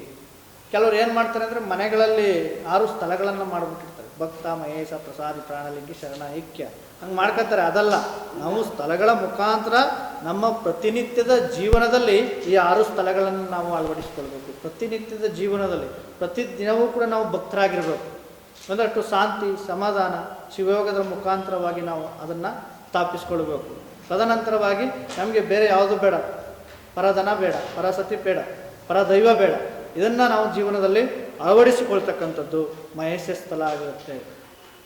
ಮತ್ತು ಪ್ರಸಾದ ಸ್ಥಳ ಯಾವಾಗಲೂ ಕೂಡ ಮನುಷ್ಯನಿಗೆ ಸಾವಧಾನ ಅಂತಕ್ಕಂಥದ್ದಿಲ್ಲ, ಎಚ್ಚರಿಕೆ ಅಂತಿಲ್ಲ. ನಾವು ಏನೇ ಮಾಡಬೇಕು ಅಂದರೂ ಕೂಡ ನಾವು ಭಾಳಷ್ಟು ಎಚ್ಚರಿಕೆಯಿಂದ ಮಾಡಬೇಕಾಗತ್ತೆ. ನಾವು ಏನೇ ಮಾಡಬೇಕು ಅಂದರೆ ಭಾಳಷ್ಟು ಸಾವಧಾನದಿಂದ ಮಾಡಬೇಕು. ಯಾಕೆಂದರೆ ಜಾಗೃತಿ, ನಮ್ಮ ಕಣ್ಣು ತಪ್ತಾ ಇರುತ್ತೆ, ಕಿವಿ ತಪ್ತಾ ಇರುತ್ತೆ, ನಾಲಿಗೆ ತಪ್ತಾ ಇರುತ್ತೆ, ಎಲ್ಲವೂ ತಪ್ತಾ ಇರುತ್ತೆ. ಇವೆಲ್ಲರೂ ಕೂಡ ಎಚ್ಚರಿಕೆಯಿಂದ ಸಾವಧಾನದ ನಾವಿದ್ದಾಗ ಅದಕ್ಕೆ ಪ್ರಸಾದ ಸ್ಥಳ ಅಂತ ಹೇಳ್ತೀವಿ. ನಾವು ಪ್ರಸಾದ ಮಾಡುವಂಥ ಸಂದರ್ಭದಲ್ಲಿ ಭಾಳಷ್ಟು ಸಾವಧಾನ ಇರಬೇಕು. ಕೆಲವರಿಗೆ ಸಾವಧಾನ ಇರಲ್ಲ, ಜಾಗೃತಿ ಇರಲ್ಲ. ಇಲ್ಲಿ ಪ್ರಸಾದ ಮಾಡ್ತಾ ಇರ್ತೀವಿ, ಮತ್ತೆಲ್ಲೋ ಆ ಕಡೆ ಇನ್ನೇನೋ ನೋಡ್ತಾ ಇರ್ತೀವಿ. ಕೆಲವರು ಇತ್ತೀಚೆಗಂತೂ ಪ್ರಸಾದ ಮಾಡುವಂಥ ಸಂದರ್ಭದಲ್ಲಿ ತೊಡೆ ಮೇಲೆ ಮೊಬೈಲ್ನ ಇಟ್ಕೊಂಡಿರ್ತಾರೆ, ಹಿಂಗೆ ಎಳಿತಾ ಇರ್ತಾರೆ. ಮತ್ತು ಕೈ ಎಲ್ಲಿಗೆ ಹೋಗುತ್ತೋ ಗೊತ್ತಿಲ್ಲ, ಮೂಗು ಹೋಗುತ್ತೋ ಇನ್ನೆಲ್ಲಿಗೆ ಹೋಗುತ್ತೋ ಗೊತ್ತಿಲ್ಲ. ಅವಾಗ ಕೆಲವೊಂದಂಥದ್ದು ಕೆಳಕ್ಕೆ ಬಿದ್ದೋಗ್ಬಿಡುತ್ತೆ. ಅವಾಗ ಅದರಿಂದ ನಾವು ಪ್ರಸಾದ ಮಾಡ್ತಕ್ಕಂತಹ ಜಾಗೃತಿಯಾಗಿ ಈ ದೇಹವು ಒಂದು ಪ್ರಸಾದ ಕಾಯವೇ. ಇದನ್ನು ಸರಿಯಾಗಿ ನಾವು ಇದರಲ್ಲಿ ಈ ಅಂಗದಲ್ಲಿ ಪ್ರತಿಯೊಂದು ಕೂಡ ವ್ಯರ್ಥವಾಗಬಾರ್ದು ನಮ್ಮ ದೇಹದಲ್ಲಿ. ಆ ರೀತಿ ನಾವು ಕಾಪಾಡ್ಕೊಳ್ಬೇಕು. ಕಣ್ಣುಗಳನ್ನು ನಾವು ಆ ಲಿಂಗವನ್ನು ನೋಡೋದಕ್ಕೆ ನಾವು ಉಪಯೋಗಿಸ್ಬೇಕು. ಜಾಗೃತಿ ಏನೇನೋ ನೋಡ್ತವೆ, ಅವು ಜಾಗೃತಿ ಕಳ್ಕೊತವೆ, ಎಚ್ಚರಿಕೆಯನ್ನು ಕಳ್ಕೊತವೆ. ಮನಸ್ಸು ಎಲ್ಲೆಲ್ಲೋ ಹರಿದೋಗ್ಬಿಡುತ್ತೆ, ಎಚ್ಚರಿಕೆಯನ್ನು ಕಳ್ಕೊತ್ತೆ. ಅದರಿಂದ ನಾವು ಪ್ರಸಾದ ಸ್ಥಳ, ಪ್ರಸಾದಿ ಸ್ಥಳ ಅಂತ ಹೇಳಿದ್ರೆ ನಾವು ಭಾಳಷ್ಟು ಜಾಗೃತಿಯಿಂದ ಸಾವಧಾನದಿಂದ ನಾವು ಹೆಜ್ಜೆಯನ್ನು ಇಡಬೇಕಾಗತ್ತೆ. ಪ್ರಸಾದ ಮಾಡುವಾಗ, ನಾವೇನೋ ಲಿಂಗವನ್ನು ನೋಡುವಾಗ, ಪ್ರತಿಯೊಬ್ಬರ ಜೊತೆ ಮಾತನಾಡುವಾಗ ಜಾಗೃತಿಯಿಂದ ಮಾತನಾಡಬೇಕು, ಸಾವಧಾನದಿಂದ ಮಾತನಾಡಬೇಕು. ಅದರಿಂದ ಅದಕ್ಕೆ ಮೊದಲನೇ ಅದಕ್ಕೆ ಶ್ರದ್ಧಾಭಕ್ತಿ. ಶ್ರದ್ಧೆ ಇದ್ದರೆ ಅವನು ಭಕ್ತ. ಭಕ್ತ ಸ್ಥಳದಲ್ಲಿ ಶ್ರದ್ಧೆ ಇರಬೇಕು. ಮಹೇಶ ಸ್ಥಳದಲ್ಲಿ ನಿಷ್ಠೆ ಇರಬೇಕು. ಕೊಟ್ಕೊಂಡಿರ್ತಕ್ಕಂತಹ ಲಿಂಗದ ಮೇಲೆ ನಿಷ್ಠೆ ಇರಬೇಕು, ಪ್ರಸಾದದ ಮೇಲೆ ನಿಷ್ಠೆ ಇರಬೇಕು, ಗುರುವಿನ ಮೇಲೆ ನಿಷ್ಠೆ ಇರಬೇಕು. ಅದಕ್ಕೆ ನಿಷ್ಠಾಭಕ್ತಿ ಮಹೇಶ್ವರ ಸ್ಥಳದಲ್ಲಿ. ಅದೇ ರೀತಿ ಪ್ರಸಾದ ಸ್ಥಳದಲ್ಲಿ ಅವಧಾನ ಭಕ್ತಿ. ಅವಧಾನ ಭಕ್ತಿ, ಎಚ್ಚರ ಸಾವಧಾನ ಎಚ್ಚರವಿರಬೇಕು ನಡೆನುಡಿಯಲ್ಲಿ. ಎಚ್ಚರವಿರಬೇಕು ಎಲ್ಲಿ? ನಡೆನುಡಿಯಲ್ಲಿ ಯಾರು ಎಚ್ಚರವಾಗಿರ್ತಾನೆ ಆವಾಗ ಅವ ಪ್ರಸಾದಿ ಸ್ಥಳಕ್ಕೆ ಹೋಗೋಕ್ಕೆ ಸಾಧ್ಯ. ಅದನ್ನು ನಾವು ಪ್ರತಿನಿತ್ಯದ ಜೀವನದಲ್ಲಿ ಅಳವಡಿಸಿಕೊಳ್ಬೇಕು. ಪ್ರಾಣಲಿಂಗಿ ಸ್ಥಳ, ಅದರಲ್ಲಿ ಅನುಭವ ಭಕ್ತಿ. ಒಂದಷ್ಟು ಸ್ವಾನುಭಾವವನ್ನು ನಾವು ಸಂಪಾದಿಸಿಕೊಳ್ತಕ್ಕಂಥದ್ದು. ಸ್ವಾನುಭಾವವನ್ನು ನಾವೆಲ್ಲರೂ ಕೂಡ ಒಂದಷ್ಟು ವಚನಗಳನ್ನು ನಾವು ಅನುಭವಕ್ಕೆ ತಂದುಕೊಳ್ಳುವಂತಹ, ಪ್ರತಿಯೊಂದು ಸತ್ಸಂಗದಲ್ಲಿ ಸೇರಿ ಒಂದಷ್ಟು ಅನುಭವವನ್ನು ಪಡೆದುಕೊಳ್ಳುವುದರ ಮುಖಾಂತರವಾಗಿ ನಾವು ಶಿವಯೋಗವನ್ನು ಮಾಡಿ ಅದರ ಅನುಭವವನ್ನು ಪಡೆದುಕೊಳ್ಳುವ ಮುಖಾಂತರವಾಗಿ ನಾವೆಲ್ಲರೂ ಕೂಡ ಪ್ರಾಣಲಿಂಗಿಗಳಾಗಬೇಕು. ಲಿಂಗವನ್ನು ಶಿವಯೋಗ ಮಾಡುವುದರ ಮುಖಾಂತರವಾಗಿ ಇಲ್ಲಿ ಲಿಂಗ ಬೇರೆ ಅಲ್ಲ, ಪ್ರಾಣ ಬೇರೆ ಅಲ್ಲ. ಲಿಂಗವೇ ಪ್ರಾಣ, ಪ್ರಾಣವೇ ಲಿಂಗ. ಅದರ ಜೊತೆಯಲ್ಲಿ ನಾವು ಆ ಅನುಭವವನ್ನು ನಾವು ಪಡೆದುಕೊಳ್ಳಬೇಕು. ಅಂತಹ ಅನುಭವ ಭಕ್ತಿ ಅದು ಸ್ವಾನುಭವ ಭಕ್ತಿ, ಅದು ಸ್ವಾನುಭವದಿಂದ ಸಂಪಾದನೆ ಮಾಡ್ತಕ್ಕಂಥದ್ದು. ಅದನ್ನು ಯಾವುದನ್ನು ಕೂಡ ನಾವು ಸುಮ್ಮನೆ ಮಾಡಬಾರ್ದು. ಏನು ಮಾಡಬೇಕು? ಅದನ್ನು ಅನುಭವಿಸಿ ಮಾಡಬೇಕು. ಶರಣರ ಅದು ಅನುಭವಿಸಿ ಮಾಡಿದಂಥ ವಚನಗಳು. ಸುಮ್ಮನೆ ನಾವು ಉದಾಹರಣೆಗೆ ಲಿಂಗಯೋಗವನ್ನು ನಾವು ಮಾಡ್ತೀವಿ, ಅದನ್ನು ಅನುಭವಿಸಬೇಕು, ನಾವು ಒಳಗಡೆ ಅನುಭವಿಸಬೇಕು. ಅದನ್ನು ಸ್ವಲ್ಪ ಲಿಂಗಾನುಭವ ಅಂತ ಹೇಳ್ತಾರೆ. ಅದಕ್ಕೆ ಅನುಭವದು ಎಲ್ರಿಗೂ ಸಿಗಂಗಿಲ್ಲ. ನಾವು ಎಲ್ಲಿ ಅದಕ್ಕೆ ಪ್ರಾಕ್ಟಿಕಲ್ ಅಂತ ಹೇಳ್ತೀವಿ. ಇದು ಲಿಂಗಾಂಗ ಯೋಗ ಶಿವಯೋಗ ಸುಮ್ಮನೆ ಹೇಳೋದಲ್ಲ, ಇದನ್ನು ಮಾಡ್ತಕ್ಕಂಥದ್ದು. ನಮ್ಮದು ಪ್ರಯೋಗದ ಧರ್ಮ, ಪ್ರಯೋಗ ಮಾಡ್ತಕ್ಕಂಥದ್ದು. ಶರಣರು 12ನೇ ಶತಮಾನದಲ್ಲಿ ಪ್ರಯೋಗವನ್ನು ಮಾಡಿದ್ರು. ಅದರಿಂದ ನಾವೇ ಲಿಂಗ ಆಗ್ತಕ್ಕಂಥದ್ದು ಪ್ರಾಣಲಿಂಗಿಸ್ತಲ. ಯಾವುದೇ ಸುಖ ಮತ್ತು ನಿಂದೆಗಳು ಬಂದರೆ ಅದನ್ನು ಸಮಾನವಾಗಿ ಯಾರು ಸ್ವೀಕರಿಸ್ತಾನೋ ಅವನು ಪ್ರಾಣಲಿಂಗಿ ಆಗ್ತಾನೆ. ಪ್ರತಿನಿತ್ಯದ ಜೀವನದಲ್ಲಿ ಕಷ್ಟ ಬರುತ್ತೆ, ಸುಖ ಬರುತ್ತೆ, ಕಷ್ಟ ಸುಖ ಎಲ್ಲವೂ ಬರುತ್ತೆ. ಅದನ್ನು ಸಮಾನವಾಗಿ ಯಾರು ಸ್ವೀಕರಿಸ್ತಾನೋ ಅವನು ಪ್ರಾಣಲಿಂಗಿ ಆಗ್ತಾನೆ, ಅವನು ಪ್ರಸಾದಿ ಆಗ್ತಾನೆ. ಶತ್ರು ಮಿತ್ರಗಳ ಸಮಾನವಾಗಿ ಕಾಣ್ತಕ್ಕಂಥದ್ದು, ಹೌದಲ್ವಾ? ಅದಾದ ನಂತರ ಪ್ರಾಣಲಿಂಗಿ ಆದ ನಂತರ ಶರಣಸ್ಥಳ. ಶರಣ ಅಂತಕ್ಕಂಥದ್ದು ಬಹಳ ನೋಡ್ರಿ, ಭಕ್ತ ಮಹೇಶ ಪ್ರಸಾದಿ ಪ್ರಾಣಲಿಂಗಿ ಶರಣ. ಭಾಳಷ್ಟು ಪದ ಇದೆಯಲ್ಲ, ಶರಣ ಅಂತಕ್ಕಂಥದ್ದು ಭಾಳ ಇದು ಎತ್ತರವಾಗಿರ್ತಕ್ಕಂತಹ ಒಂದು ಪದ. ಇದು ಲಿಂಗಾನುಭವದಿಂದ, ಲಿಂಗದಲ್ಲಿ ಆನಂದವನ್ನು ಹೊಂದಿ, ನಾವು ಶಿವಯೋಗದಲ್ಲಿ ಯಾವಾಗ ನಾವು ಆನಂದವನ್ನು ಹೊಂದಿ, ಎಲ್ಲವನ್ನು ಇಲ್ಲಿ ಆನಂದ ಭಕ್ತಿ ಅಂತಕ್ಕಂಥದ್ದು ಆನಂದಿಸಬೇಕು. ಪರಮಾನಂದ ನಮ್ಗೆ ಸಿಗಬೇಕು ಅಂದರೆ ಬರೀ ಆನಂದ ಅಲ್ಲ, ಇದನ್ನು ಏನಂತ ಹೇಳಿದ್ರು ಶರಣರು? ಪರಮಾನಂದ ಅಂತ ಹೇಳಿದ್ರು. ಅದು ಆನಂದ ಭಕ್ತಿ, ಆನಂದಿಸುವುದು. ಲಿಂಗವ ನೋಡಿ ನೋಡಿ ಅಷ್ಟವಿಧಾರ್ಥನೆ ಷೋಡೋಪಚಾರವ ಮಾಡುವುದು, ಮಾಡಿದ ಪೂಜೆಯ ನೋಡುವುದು, ಶಿವತತ್ವಗೀತವ ಹಾಡುವುದು, ಶಿವನ ಮುಂದೆ ನಲಿದಾಡುವುದು. ಆನಂದದಿಂದ ಅಲ್ಲಿ ನಲಿದಾಡುವುದು. ಶರಣರು ಯಾರಾದರೂ ಬಂದರೆ ನಾವು ಆನಂದಿಸಬೇಕು, ಅದಕ್ಕೆ ಆನಂದ ಭಕ್ತಿ. ಶರಣರು ನಮ್ಮ ಮನೆಗೆ ಬಂದರೆ, ಶರಣರು ಹೇಳಿದ್ರು, ನಿಮ್ಮ ಶರಣರು ಮನೆಗೆ ಬಂದಡೆ. ಮಹಾದೇವಿಯ ಕೇಳ್ತಕ್ಕಂತಾರೆ, ಶರಣರ ಬಂದರೆ ಅದೇ ನಮಗೆ ಪ್ರಾಣ ಜೀವಾಳವಯ್ಯ. ಕೂಡಲ ಸಂಗನ ಶರಣರ ಬರವೆಮಗೆ ಪ್ರಾಣ ಜೀವಾಳವಯ್ಯ ಅಂತ ಬಸವಣ್ಣನವರು ಹೇಳ್ತಾರೆ. ಯಾರು ಬರ್ತಾರೆ ಅಲ್ಲಿ ನಾವು ಪ್ರತಿಯೊಂದನ್ನು ಕೂಡ ನಾವು ಆನಂದಿಸಬೇಕು. ಲಿಂಗ ಪೂಜೆ ಮಾಡುವಾಗ ನಾವು ಆನಂದದಿಂದ ಇರಬೇಕು. ಜಂಗಮರು ಬಂದಾಗ ನಮ್ಮ ಮನೆಗೆ ಆವಾಗಲೂ ಕೂಡ ನಾವು ಅಲ್ಲಿ ಆನಂದ ಭಕ್ತಿಯನ್ನು ತೋರಿಸಬೇಕು. ಗುರು ನಮ್ಮ ಮನೆಗೆ ಬಂದಾಗ ಆವಾಗಲೂ ಕೂಡ ನಾವು ಆನಂದದಿಂದ ಇರಬೇಕು. ನಮ್ಗೆ ಯಾವಾಗಪ್ಪ ಆನಂದ ಅಂದರೆ ಶಿವಭಕ್ತರು ಯಾವಾಗ ನಮ್ಮ ಮನೆಗೆ ಬರ್ತಾರೆ ಆವಾಗಲೇ ನಮಗೆ ಆನಂದ. ಇದನ್ನು ನಾವು ಶರಣಸ್ಥಳ. ಸತ್ಯವಚನವ ನುಡಿಯಬಲ್ಲರೆ ಶರಣನೆಂಬೆನು, ಸದಾಚಾರದಲ್ಲಿ ನುಡಿಯಬಲ್ಲರೆ ಅವನು ಸದಾಚಾರದಲ್ಲಿ ನಡೆಯಬಲ್ಲರೆ ಶರಣನೆಂಬರು. ಇದರಲ್ಲಿ ನಮ್ಮ ಸದಾಚಾರ ಮತ್ತು ನಮ್ಮ ಮಾತುಗಳು ಯಾರಲ್ಲಿ ಶುದ್ಧ ಇರ್ತವೆ ಅದಕ್ಕೆ ನಾವು ಶರಣಸ್ಥಳಕ್ಕೆ ಹೋಗೋಕ್ಕೆ ಸಾಧ್ಯ. ಇದನ್ನು ನಮ್ಮ ಪ್ರತಿನಿತ್ಯದ ಜೀವನದಲ್ಲಿ ಅಳವಡಿಸಿಕೊಳ್ಳಬೇಕು. ಐಕ್ಯ ಸ್ಥಳ. ಇಲ್ಲಿ ಐಕ್ಯ ಅಂದರೆ ಸಾಯದ ಐಕ್ಯ ಅಂದರೆ ಲಾಸ್ಟ್ಗೆ ಪ್ರತಿಯೊಬ್ಬರು ಹುಟ್ಟಿದಾಗ ಪ್ರತಿಯೊಬ್ಬರಿಗೂ ಕೂಡ ಸಾವು ಬಂದೇ ಬರುತ್ತೆ. ಆ ಸಾಯೋದು ಐಕ್ಯ ಅಲ್ಲ. ನಾವು ಇಲ್ಲಿ ಪ್ರತಿನಿತ್ಯದ ಜೀವನದಲ್ಲಿ ನಾವು ಲಿಂಗಾಂಗ ಯೋಗವನ್ನು ಮಾಡಿ ಆ ಲಿಂಗದಲ್ಲಿ ಸಮರಸವನ್ನು ನಾವು ಸಾಧಿಸಬೇಕು. ಲಿಂಗಾಂಗ ಸಾಮರಸ್ಯವನ್ನು ನಾವು ಸಾಧಿಸಬೇಕು. ನಾವೇ ಲಿಂಗ ಆಗ್ತಕ್ಕಂಥದ್ದು, ಅಂಗವೇ ಲಿಂಗವೇ ಅಂಗ ಅಂತಕ್ಕಂತಹ ಭಾವ ನಮ್ಮಲ್ಲಿ ಬರಬೇಕು. ಆ ಭಾವ ಇದೆಯಲ್ಲ, ಸಮರಸ ಭಾವ. ನಾನೇ ಲಿಂಗವೇ ನಾನು ಬೇರೆ ಅಲ್ಲ, ಲಿಂಗ ಬೇರೆ ಅಲ್ಲ. ದೇವರು ಅಂತಕ್ಕಂಥದ್ದು ನನ್ನ ಬಿಟ್ಟು ಬೇರೆ ಎಲ್ಲೂ ಇಲ್ಲ. ಮಣ್ಣ ಬಿಟ್ಟು ಮಡಕೆ ಇಲ್ಲ, ತನ್ನ ಬಿಟ್ಟು ದೇವರಿಲ್ಲ ಅಂತಕ್ಕಂತಹ ಲಿಂಗದ ಜೊತೆ ಸಮರಸವನ್ನು ಸಾಧಿಸ್ತಕ್ಕಂಥದ್ದು, ತಾನೇ ಲಿಂಗ ಆಗ್ತಕ್ಕಂಥದ್ದು. ಅಂತಹ ಭಾವ ಯಾರಲ್ಲಿ ಬರುತ್ತೆ ಅದಕ್ಕೆ ಐಕ್ಯ ಸ್ಥಳ ಅಂತ ಇರಬೇಕು. ಐಕ್ಯ ಸ್ಥಳ ಪ್ರತಿನಿತ್ಯದ ಜೀವನದಲ್ಲಿ ಇದು ಐಕ್ಯ ಸ್ಥಳಕ್ಕೆ ನಾವು ಹೋಗಬೇಕು. ಸಾಯೋದಲ್ಲ ಐಕ್ಯ ಸ್ಥಳ ಅಂದರೆ ನಾವು ಪ್ರತಿದಿನವೂ ಕೂಡ ಲಿಂಗಾಂಗ ಸಾಮರಸ್ಯವನ್ನು ನಾವು ಸಾಧಿಸಬೇಕು. ಪ್ರತಿದಿನವೂ ಕೂಡ ನಮ್ಮ ಪೂಜೆಯಲ್ಲಿ ಆ ಲಿಂಗವೇ ನಾನೇ ಲಿಂಗ, ನನ್ನನ್ನು ಬಿಟ್ಟು ಬೇರೆ ಯಾವುದೂ ದೇವರಿಲ್ಲ, ನಮ್ಮನ್ನು ಬಿಟ್ಟು ಬೇರೆ ಯಾವ ದೇವರು ಇಲ್ಲ. ಶಿವ ಎಲ್ಲಿದ್ದಾನೆ? ನಮ್ಮೊಳಗಡೆನೇ ಇದ್ದಾನೆ. ಅವನನ್ನು ನಾವು ಸೇರಬೇಕು. ಯಾವಾಗ ಸೇರಬೇಕು? ಶವ ಆಗೋಕ್ಕಿಂತ ಮುಂಚೆ ನಮ್ಮೊಳಗಡೆ ಇರ್ತಕ್ಕಂಥ ಶಿವನನ್ನು ನಾವು ಸೇರ್ತಕ್ಕಂಥದ್ದಕ್ಕೆ ಏನಂತ ಹೇಳ್ತಾರೆ? ಅದಕ್ಕೆ ಶಿವಯೋಗ ಅಂತ ಕರೀತಾರೆ. ಏನು ಕರೆದ್ರು ಅದಕ್ಕೆ? ಶಿವ. ನಮ್ಮ ಒಳಗಡೆ ಇರ್ತಕ್ಕಂಥ ಶಿವನನ್ನು ಈ ದೇಹ ಶವ ಆಗೋಕ್ಕಿಂತ ಮುಂಚೆ ಅವನಲ್ಲಿ ಕೂಡ್ತಕ್ಕಂಥದಕ್ಕೆ ಏನಂತ ಕರೆದ್ರು? ಶಿವಯೋಗ ಅಂತ ಕರೆದ್ರು. ಅದಕ್ಕೆ ಲಿಂಗಯೋಗ ಅಂತ ಕರೆದ್ರು. ಅದಕ್ಕೆ ಐಕ್ಯ, ಲಿಂಗೈಕ್ಯ ಅಂತ ಕರೆದ್ರು. ಅದಕ್ಕೆ ಏನಂತ ಕರೆದ್ರು? ಲಿಂಗೈಕ್ಯ. ಆ ಲಿಂಗದಲ್ಲಿ ನಾವು ಐಕ್ಯ ಆಗಬೇಕು, ಸಾಯೋದಲ್ಲ ಲಿಂಗೈಕ್ಯ. ಇದಕ್ಕೆ ಐಕ್ಯ ಸ್ಥಳಕ್ಕೆ ನಾವೆಲ್ಲರೂ ಕೂಡ ಹೋಗ್ತಕ್ಕಂಥದ್ದು. ಇದನ್ನು ನಮ್ಮ ಪ್ರತಿನಿತ್ಯದ ಜೀವನದಲ್ಲಿ ಈ ಸ್ಥಳಗಳನ್ನು ನಾವು ಅಳವಡಿಸಿಕೊಂಡು ಬದುಕಬೇಕು. ಇದು ಸಟಸ್ಥಲಗಳು. ಒಬ್ಬ ವಿದ್ಯಾರ್ಥಿ ಆಗಿರ್ಬೋದು, ಒಬ್ಬ ವಿದ್ಯಾರ್ಥಿ ಅಲ್ಲಿ ಓದಬೇಕು ಅಂದರೆ ಶ್ರದ್ಧೆ ಇರಬೇಕು. ಅವನು ಓದಿನಲ್ಲಿ ಶ್ರದ್ಧೆ ಇರಬೇಕು, ನಿಷ್ಠೆ ಇರಬೇಕು, ಜಾಗೃತಿ ಇರಬೇಕು, ಸಾವಧಾನ ಇರಬೇಕು, ಅದರಲ್ಲಿ ಮಗ್ನತೆ ಇರಬೇಕು, ಅದರಲ್ಲಿ ಐಕ್ಯ ಆಗಬೇಕು. ಅದ್ರೊಳಗಡೆ ಮಗ್ನತೆ, ಅದ್ರೊಳಗಡೆ ನಾವು ಒಕ್ಕಿದಾಗ ಅದು ನಮ್ಗೆ ಇಳಿಯುತ್ತೆ. ಇಲ್ಲಾಂದ್ರೆ ಅದು ಸಾಧ್ಯ ಇರೋಂಗಿಲ್ಲ. ಆ ರೀತಿಯಾಗಿ ನಾವು ಕೂಡ ಲಿಂಗವಂತರು, ನಾವೆಲ್ಲರೂ ಕೂಡ ವಿದ್ಯಾರ್ಥಿಗಳೇ.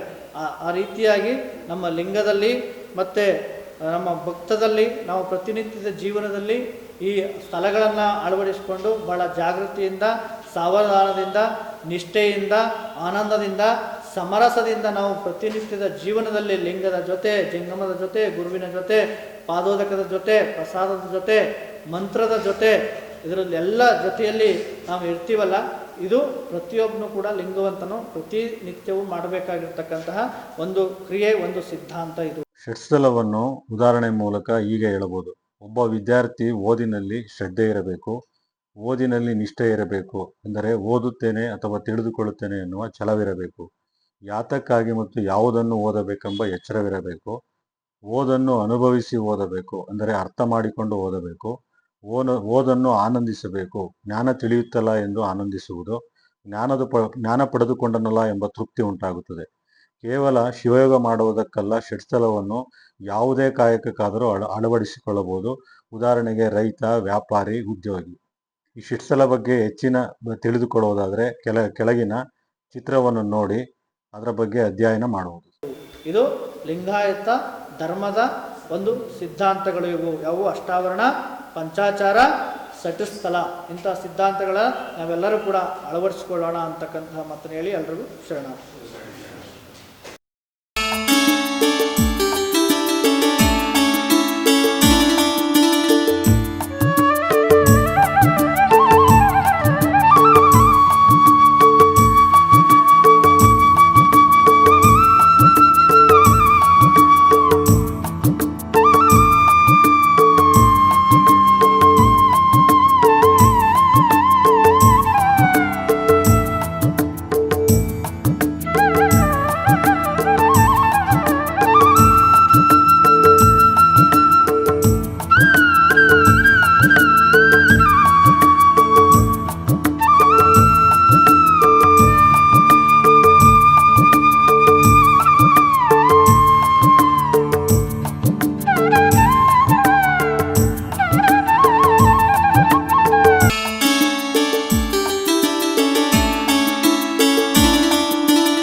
ಲಿಂಗಾಯತ ಧರ್ಮದ ಬಗ್ಗೆ ಈಗ ಬಸವಯೋಗಿ ಪ್ರಭುಗಳು ಉಪನ್ಯಾಸ ನೀಡುತ್ತಾರೆ.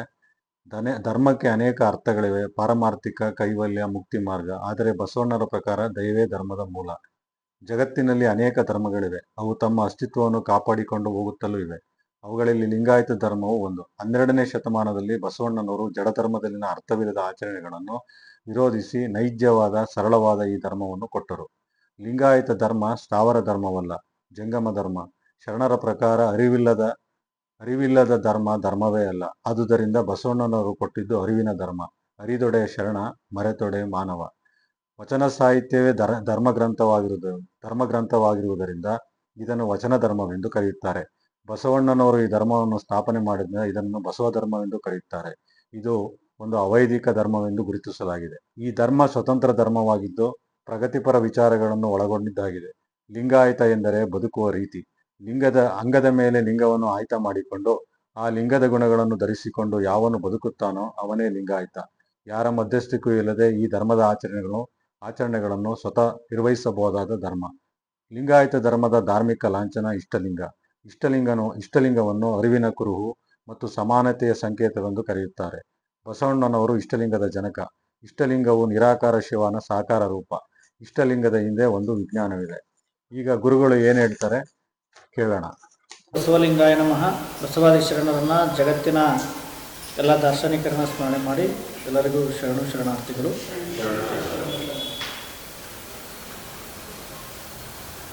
ಈ ಜಗತ್ತಿನಲ್ಲಿ ಭಾಳಷ್ಟು ಧರ್ಮಗಳಿದ್ದಾವೆ.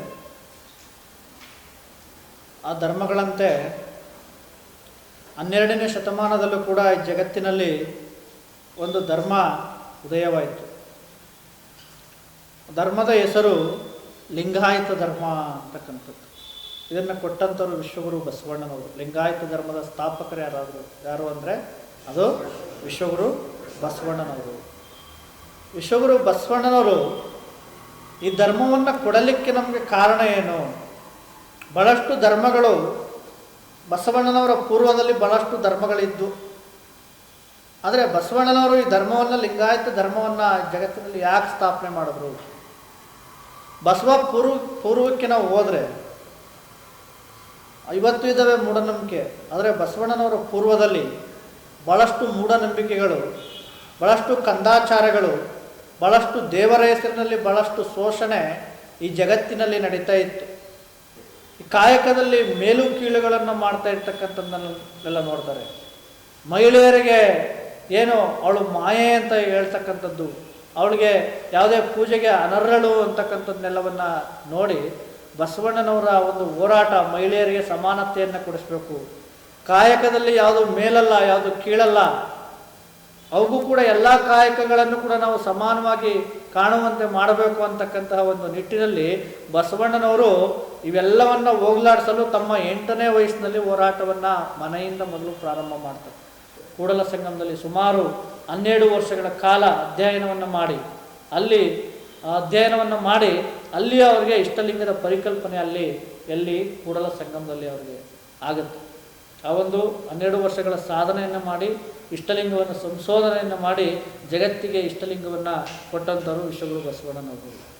ಅದಕ್ಕೆ ಇಲ್ಲಿ ಲಿಂಗಾಯತ ಧರ್ಮ ಅಂತಕ್ಕಂಥದ್ದು 12ನೇ ಶತಮಾನದಲ್ಲಿ ನೊಂದವರ ಬದುಕಿಗೆ ಎಲ್ಲ ಕಾಯಕ ಜೀವಿಗಳ ಒಗ್ಗೂಡಿಸಲಿಕ್ಕೆ 12ನೇ ಶತಮಾನದಲ್ಲಿ ವಿಶ್ವಗುರು ಬಸವಣ್ಣನವರು ಬಸವ ಕಲ್ಯಾಣದಲ್ಲಿ ಅನುಭವ ಮಂಟಪವನ್ನು ಸ್ಥಾಪಿಸುವುದರ ಮುಖಾಂತರವಾಗಿ ಎಲ್ಲ ಕಾಯಕ ಜೀವಿಗಳನ್ನು ಒಂದೆಡೆಯನ್ನು ಸೇರಿಸಿ ಈ ಲಿಂಗಾಯತ ಧರ್ಮವನ್ನು ಬಸವಣ್ಣನವರು 12ನೇ ಶತಮಾನದಲ್ಲಿ ಹುಟ್ಟುಹಾಕ್ತಾರೆ.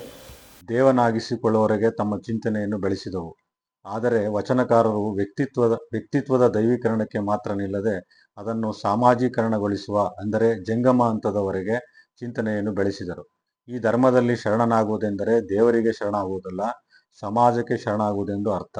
ಒಟ್ಟಾರೆ ಜಂಗಮವೆಂದರೆ ಪ್ರಪಂಚ ತತ್ವಶಾಸ್ತ್ರಕ್ಕೆ ಶರಣು ನೀಡಿದ ಹೊಸ ಕೊಡುಗೆಯಾಗಿದೆ.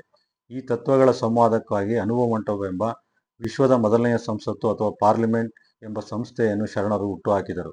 ಜಾತಿ ಭೇದ, ಲಿಂಗಭೇದ ಮತ್ತು ವರ್ಣಭೇದವಿಲ್ಲದೆ ಎಲ್ಲರಿಗೂ ಇಲ್ಲಿ ಅಭಿವ್ಯಕ್ತಿ ಸ್ವಾತಂತ್ರ್ಯವನ್ನು ಕಲ್ಪಿಸಿಕೊಟ್ಟರು. ಅನೇಕ ಮೂಢನಂಬಿಕೆಗಳು ಹುಟ್ಟುಹಾಕ್ತಾರೆ ಯಾರಾದರೂ ಇದ್ದರೆ ಅದು 12ನೇ ಶತಮಾನದ ವಿಶ್ವಗುರು ಬಸವಣ್ಣನವರು. ಎಂತೆಂಥವರಲ್ಲಿ ವಚನಗಳನ್ನ ಬರೆಸಿದ್ರು ಬಸವಣ್ಣನವರು. ಕಾಶ್ಮೀರದಿಂದ ಬಂದಂತಹ ಮೋಳಿಗೆ ಮಾರಾಯನ ಕಡೆಯಿಂದ ಕನ್ನಡದಲ್ಲಿ ವಚನಗಳನ್ನ ಬರೆಸ್ತಾರೆ. ಇವತ್ತು ನಾವು ಕರ್ನಾಟಕ ಸಾಂಸ್ಕೃತಿಕ ನಾಯಕ ಅಂತ ವಿಶ್ವಗುರು ಬಸವಣ್ಣನವ್ರನ್ನ ಕರೆದಿದ್ದಾರೆ. ಭಾಳ ಶ್ಲಾಘನೀಯವಾಗಿರ್ತಕ್ಕಂಥದ್ದು. ಯಾಕೆಂದರೆ ಹೊರ ರಾಜ್ಯದಿಂದ ಬಂದಿರತಕ್ಕಂತಹ ಮೋಳಿಗೆ ಮಾರಾಯ, ಕಾಶ್ಮೀರದಿಂದ ಬಂದಂತಹ ಮೋಳಿಗೆ ಮಾರಾಯನಿಂದ ಇಲ್ಲಿ ವಚನಗಳನ್ನು ಬರೆಸ್ತಾರೆ. ಲಿಂಗಾಯತ ಧರ್ಮ ಅಂದರೆ ಇದು ಅಚ್ಚ ಕನ್ನಡದ ಧರ್ಮ, ಇದು ನೆಲಮೂಲದ ಧರ್ಮ, ಕರ್ನಾಟಕದ ಧರ್ಮ. ಇದು ಕರ್ನಾಟಕದಲ್ಲಿ ಸ್ಥಾಪನೆ ಆಗಿರ್ತಕ್ಕಂತಹ ಧರ್ಮ ಯಾವುದು? ಲಿಂಗಾಯತ ಧರ್ಮ. ನೋಡ್ರಿ, ಮೋಳಿಗೆ ಮಾರಾಯನ ಕಡೆಯಿಂದ ಒಂದು ವಚನವನ್ನು ಕನ್ನಡದಲ್ಲಿ ವಚನವನ್ನು ಬರೆಸ್ತಾರೆ. ಆಫ್ಘಾನಿಸ್ತಾನದಿಂದ ಬಂದಂತಹ ಮರುಳಶಂಕರ ದೇವರನಿಂದ ಕನ್ನಡವನ್ನು ಕಲಿಸಿ ಕನ್ನಡದಲ್ಲಿ ವಚನಗಳನ್ನು ಬರೆಸ್ತಾರೆ. ನೋಡ್ರಿ, ಎಂತಹ ಹೊರರಾಜ್ಯದವರು ಮೊದಲ ಬಾರಿಗೆ ಕನ್ನಡವನ್ನು ಕಲಿತು ಕನ್ನಡದಲ್ಲಿ ವಚನಗಳನ್ನ ಬರೆದ್ರು. ಅಂದರೆ ಈ ಕನ್ನಡ ಭಾಷೆಯನ್ನು ಅತ್ಯಂತ ಶ್ರೀಮಂತ ಭಾಷೆಯನ್ನಾಗಿ ಮಾಡಿದಂಥವರು ಮೊದಲನೇವ್ರು ಯಾರಾದರೂ ಅದು ವಿಶ್ವಗುರು ಬಸವಣ್ಣನವರು 12ನೇ ಶತಮಾನದಲ್ಲಿ. ನೋಡಿರಿ, ಇದು ಕನ್ನಡದ ಧರ್ಮ, ಇದು ಅಚ್ಚ ಕನ್ನಡದ ಧರ್ಮ. ಲಿಂಗಾಯತ ಧರ್ಮ ಭಾಷೆ ಯಾವುದಪ್ಪ ಅಂದರೆ ಅದು ಕನ್ನಡ. ಯಾಕಂದರೆ ಶರಣರು ಬೇರೆ ಬೇರೆ ಆಗಿರ್ತಕ್ಕಂಥ ಸಂಸ್ಕೃತದಲ್ಲೋ ವೇದದಲ್ಲೋ ವಚನಗಳನ್ನ ಬರೆದರೆ ನಮಗೆ ನಿಮಗೆ ಅರ್ಥ ಆಗ್ತಿರಲಿಲ್ಲ. ಅದು ವಿಶ್ವಗುರು ಬಸವಣ್ಣನವರು. ಮಹಿಳೆಯರಿಗೆ ಮೊದಲು ಒಂದು ಧಾರ್ಮಿಕ ಹಕ್ಕನ್ನು ಕೊಟ್ಟಂಥವ್ರು ಇಡೀ ಜಗತ್ತಿನಲ್ಲಿ ಅದು ವಿಶ್ವಗುರು ಬಸವಣ್ಣನವರು.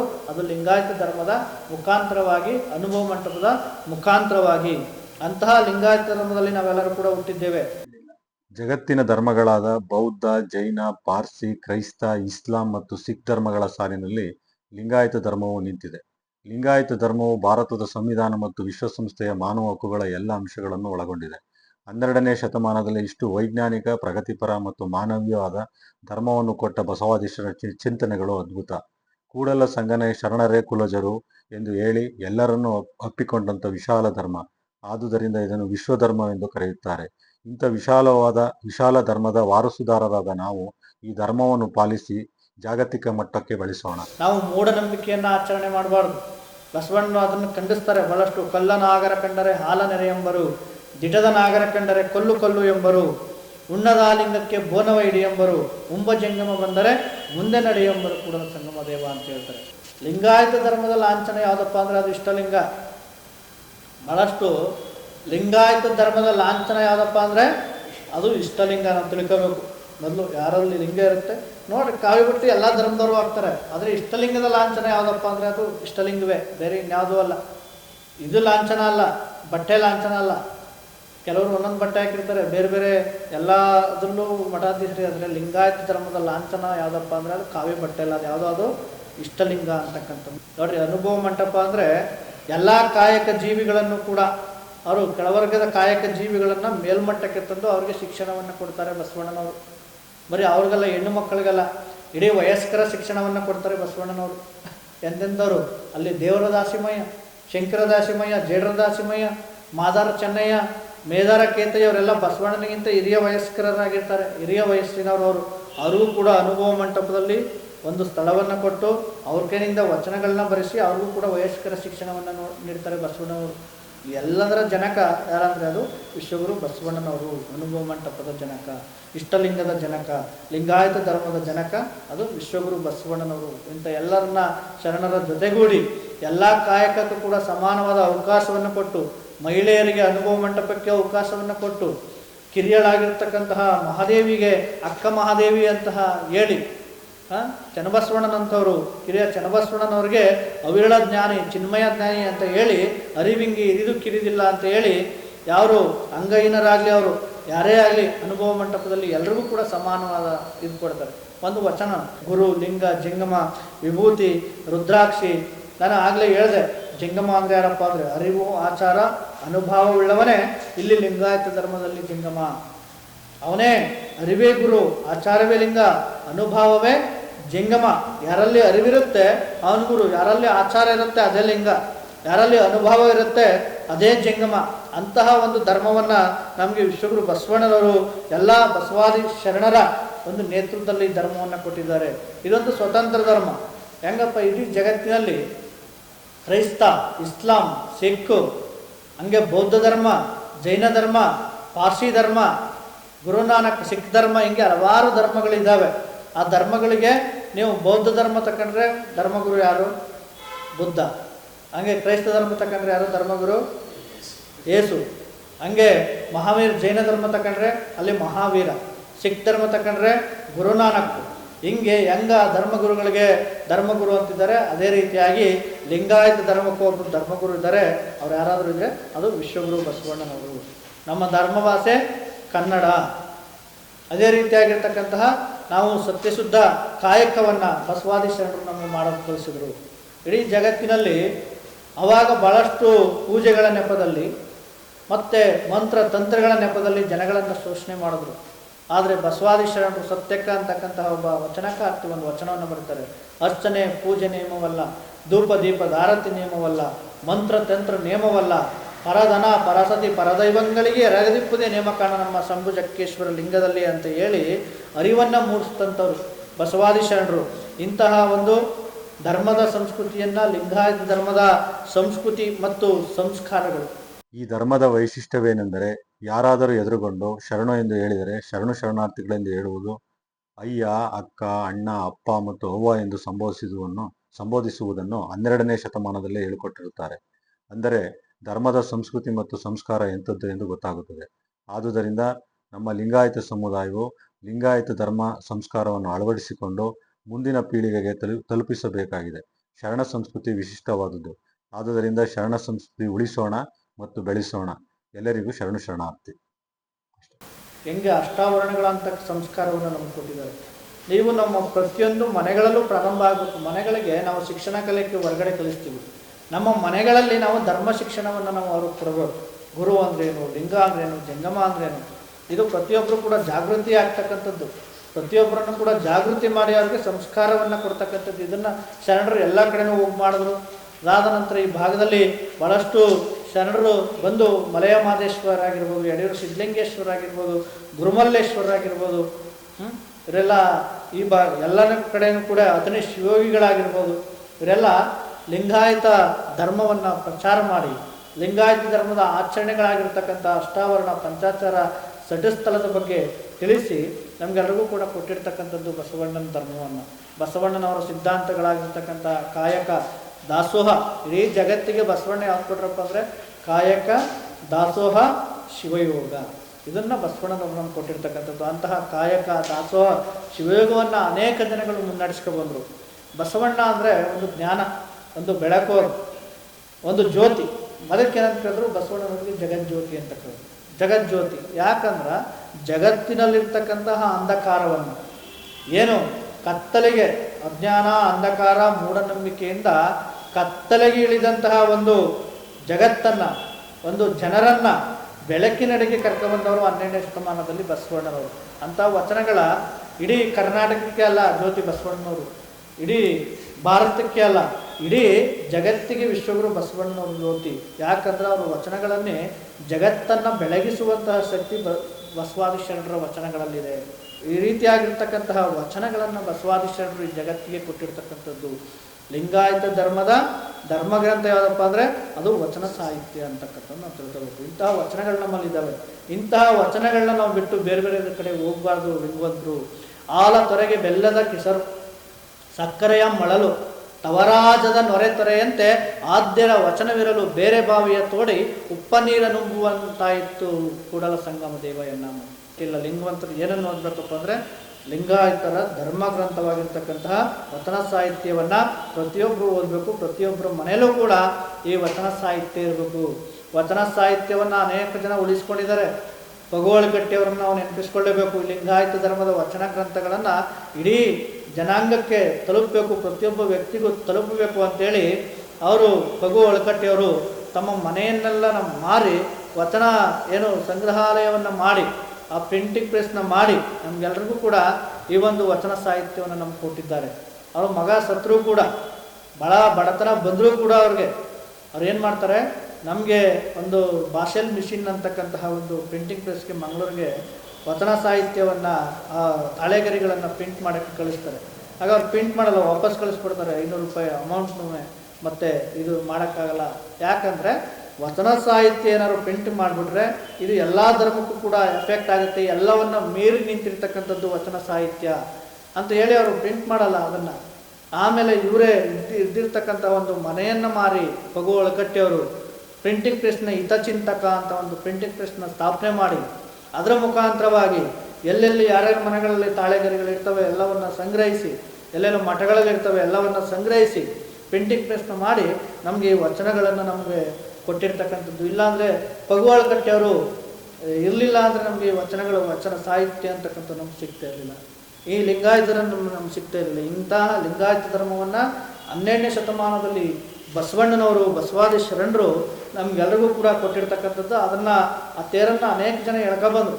ಅದಕ್ಕೋಸ್ಕರ ಭಾಳಷ್ಟು ಮಹನೀಯರು ತಮ್ಮ ಜೀವ ಪ್ರಾಣವನ್ನು ಎಲ್ಲವನ್ನು ಕೊಟ್ಟಿದ್ದಾರೆ. ಪಗೋಳಕಟ್ಟಿ ಆಗಿರ್ಬೋದು, ಅರಡೇಕರ್ ಮಂಜಪ್ಪನವರಾಗಿರ್ಬೋದು, ಯಡಿಯೂರು ಸಿದ್ಧಲಿಂಗೇಶ್ವರರಾಗಿರ್ಬೋದು, ಇನ್ನೂ ಅನೇಕ ರೆವರೆಂಡ್ ಉತ್ತಂಗಿ ಚೆನ್ನಪ್ಪನವರಾಗಿರ್ಬೋದು, ಇವರೆಲ್ಲರೂ ಕೂಡ ನಮಗೆ ಬಸವಾದಿ ಶರಣರ ಅಥಣಿ ಶಿವಯೋಗಿಗಳಾಗಿರ್ಬೋದು, ಇವರೆಲ್ಲರೂ ಕೂಡ ಬಸವಾದಿ ಶರಣರ ತೇರನ್ನು ಒಂದು ಇದನ್ನು ಎಳ್ಕೊಂಡು ಬಂದಿದ್ದಾರೆ. ಇದನ್ನು ಎಳೆದುಕೊಂಡು ಮುಂದೆ ಸಾಗಿಸುವಂತಹ ಧರ್ಮ ಇದು ನಿಮ್ಮೆಲ್ಲರ ಕೂಡ ಮೇಲಿರ್ತಕ್ಕಂಥದ್ದು. 770 ಹೋಮರಂಗಣಗಳು 12ನೇ ಶತಮಾನದಲ್ಲಿ ಇದ್ದರು. ಎಲ್ಲಿ? ಕಲ್ಯಾಣದಲ್ಲಿ ಅನುಭವ ಮಂಟಪದಲ್ಲಿ ಇದ್ದು ಎಲ್ಲ ಸಮಾನತೆಯಿಂದ ಬದುಕಿದ್ರು. ನಾನು ರಾಜ ಆಗಿದ್ದವನು ಅಲ್ಲಿ ಬಂದ, ಅಲ್ಲೇನಾದ ಶರಣಾದ. ಕಳ್ಳ ಆಗಿದ್ದವನು ಬಂದ, ಅಲ್ಲೇನಾದ ಶರಣಾದ. ಚೂಡ ಸಂಕವೇ ಅಂತವ್ರು ಬಂದರು, ಅನುಭವ ಮಂಟಪದಲ್ಲಿ ಏನಾದರೂ ಶರಣೇ ಆದರು. ಅಲ್ಲೆಲ್ಲರೂ ಒಂದೇ ಆದರು, ಅಲ್ಲೆಲ್ಲ ಒಂದೇ ಕುಟುಂಬ.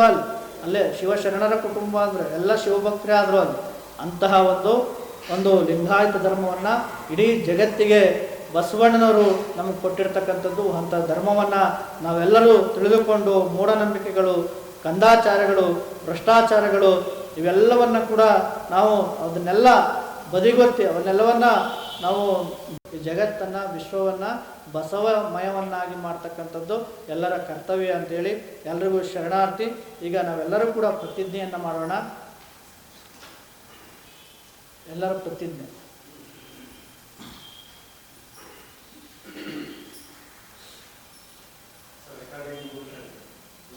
ನಮ್ಮ ಧರ್ಮಗುರು ವಿಶ್ವಗುರು ಬಸವಣ್ಣನವರು, ನಮ್ಮ ಗುರುಮಂತ್ರ ಶ್ರೀ ಗುರು ಬಸವಲಿಂಗಾಯ ನಮಃ. ಶಿವಯೋಗ ಮಂತ್ರ ಓಂ ನಮಃ ಶಿವಾಯ. ಧರ್ಮಗ್ರಂಥ, ವಚನ ಸಾಹಿತ್ಯ, ಧರ್ಮಧ್ವಜ, ಷಟ್ಕೋನ ಸಹಿತ ಬಸವ ಇಷ್ಟಲಿಂಗ ಧ್ವಜ, ಧರ್ಮಲಾಂಛನ, ಇಷ್ಟಲಿಂಗ, ಧರ್ಮಕೇಂದ್ರ, ಕೂಡಲ ಸಂಗಮ, ಧರ್ಮಕ್ಷೇತ್ರ, ಬಸವ ಕಲ್ಯಾಣ, ಧರ್ಮಧ್ಯೇಯ, ವರ್ಗರಹಿತ, ವರ್ಣರಹಿತ, ಸತ್ಯಶುದ್ಧ ಕಾಯಕ, ಸಮಸಮಾಜ ನಿರ್ಮಾಣ, ಧರ್ಮ ಘೋಷಣೆ, ಜಯಗುರು ಬಸವೇಶ, ಹರ ಹರ ಮಹಾದೇವ. ನಾನು ಲಿಂಗಾಯತ ಧರ್ಮದಲ್ಲಿ ಹುಟ್ಟಿದ್ದೇನೆ.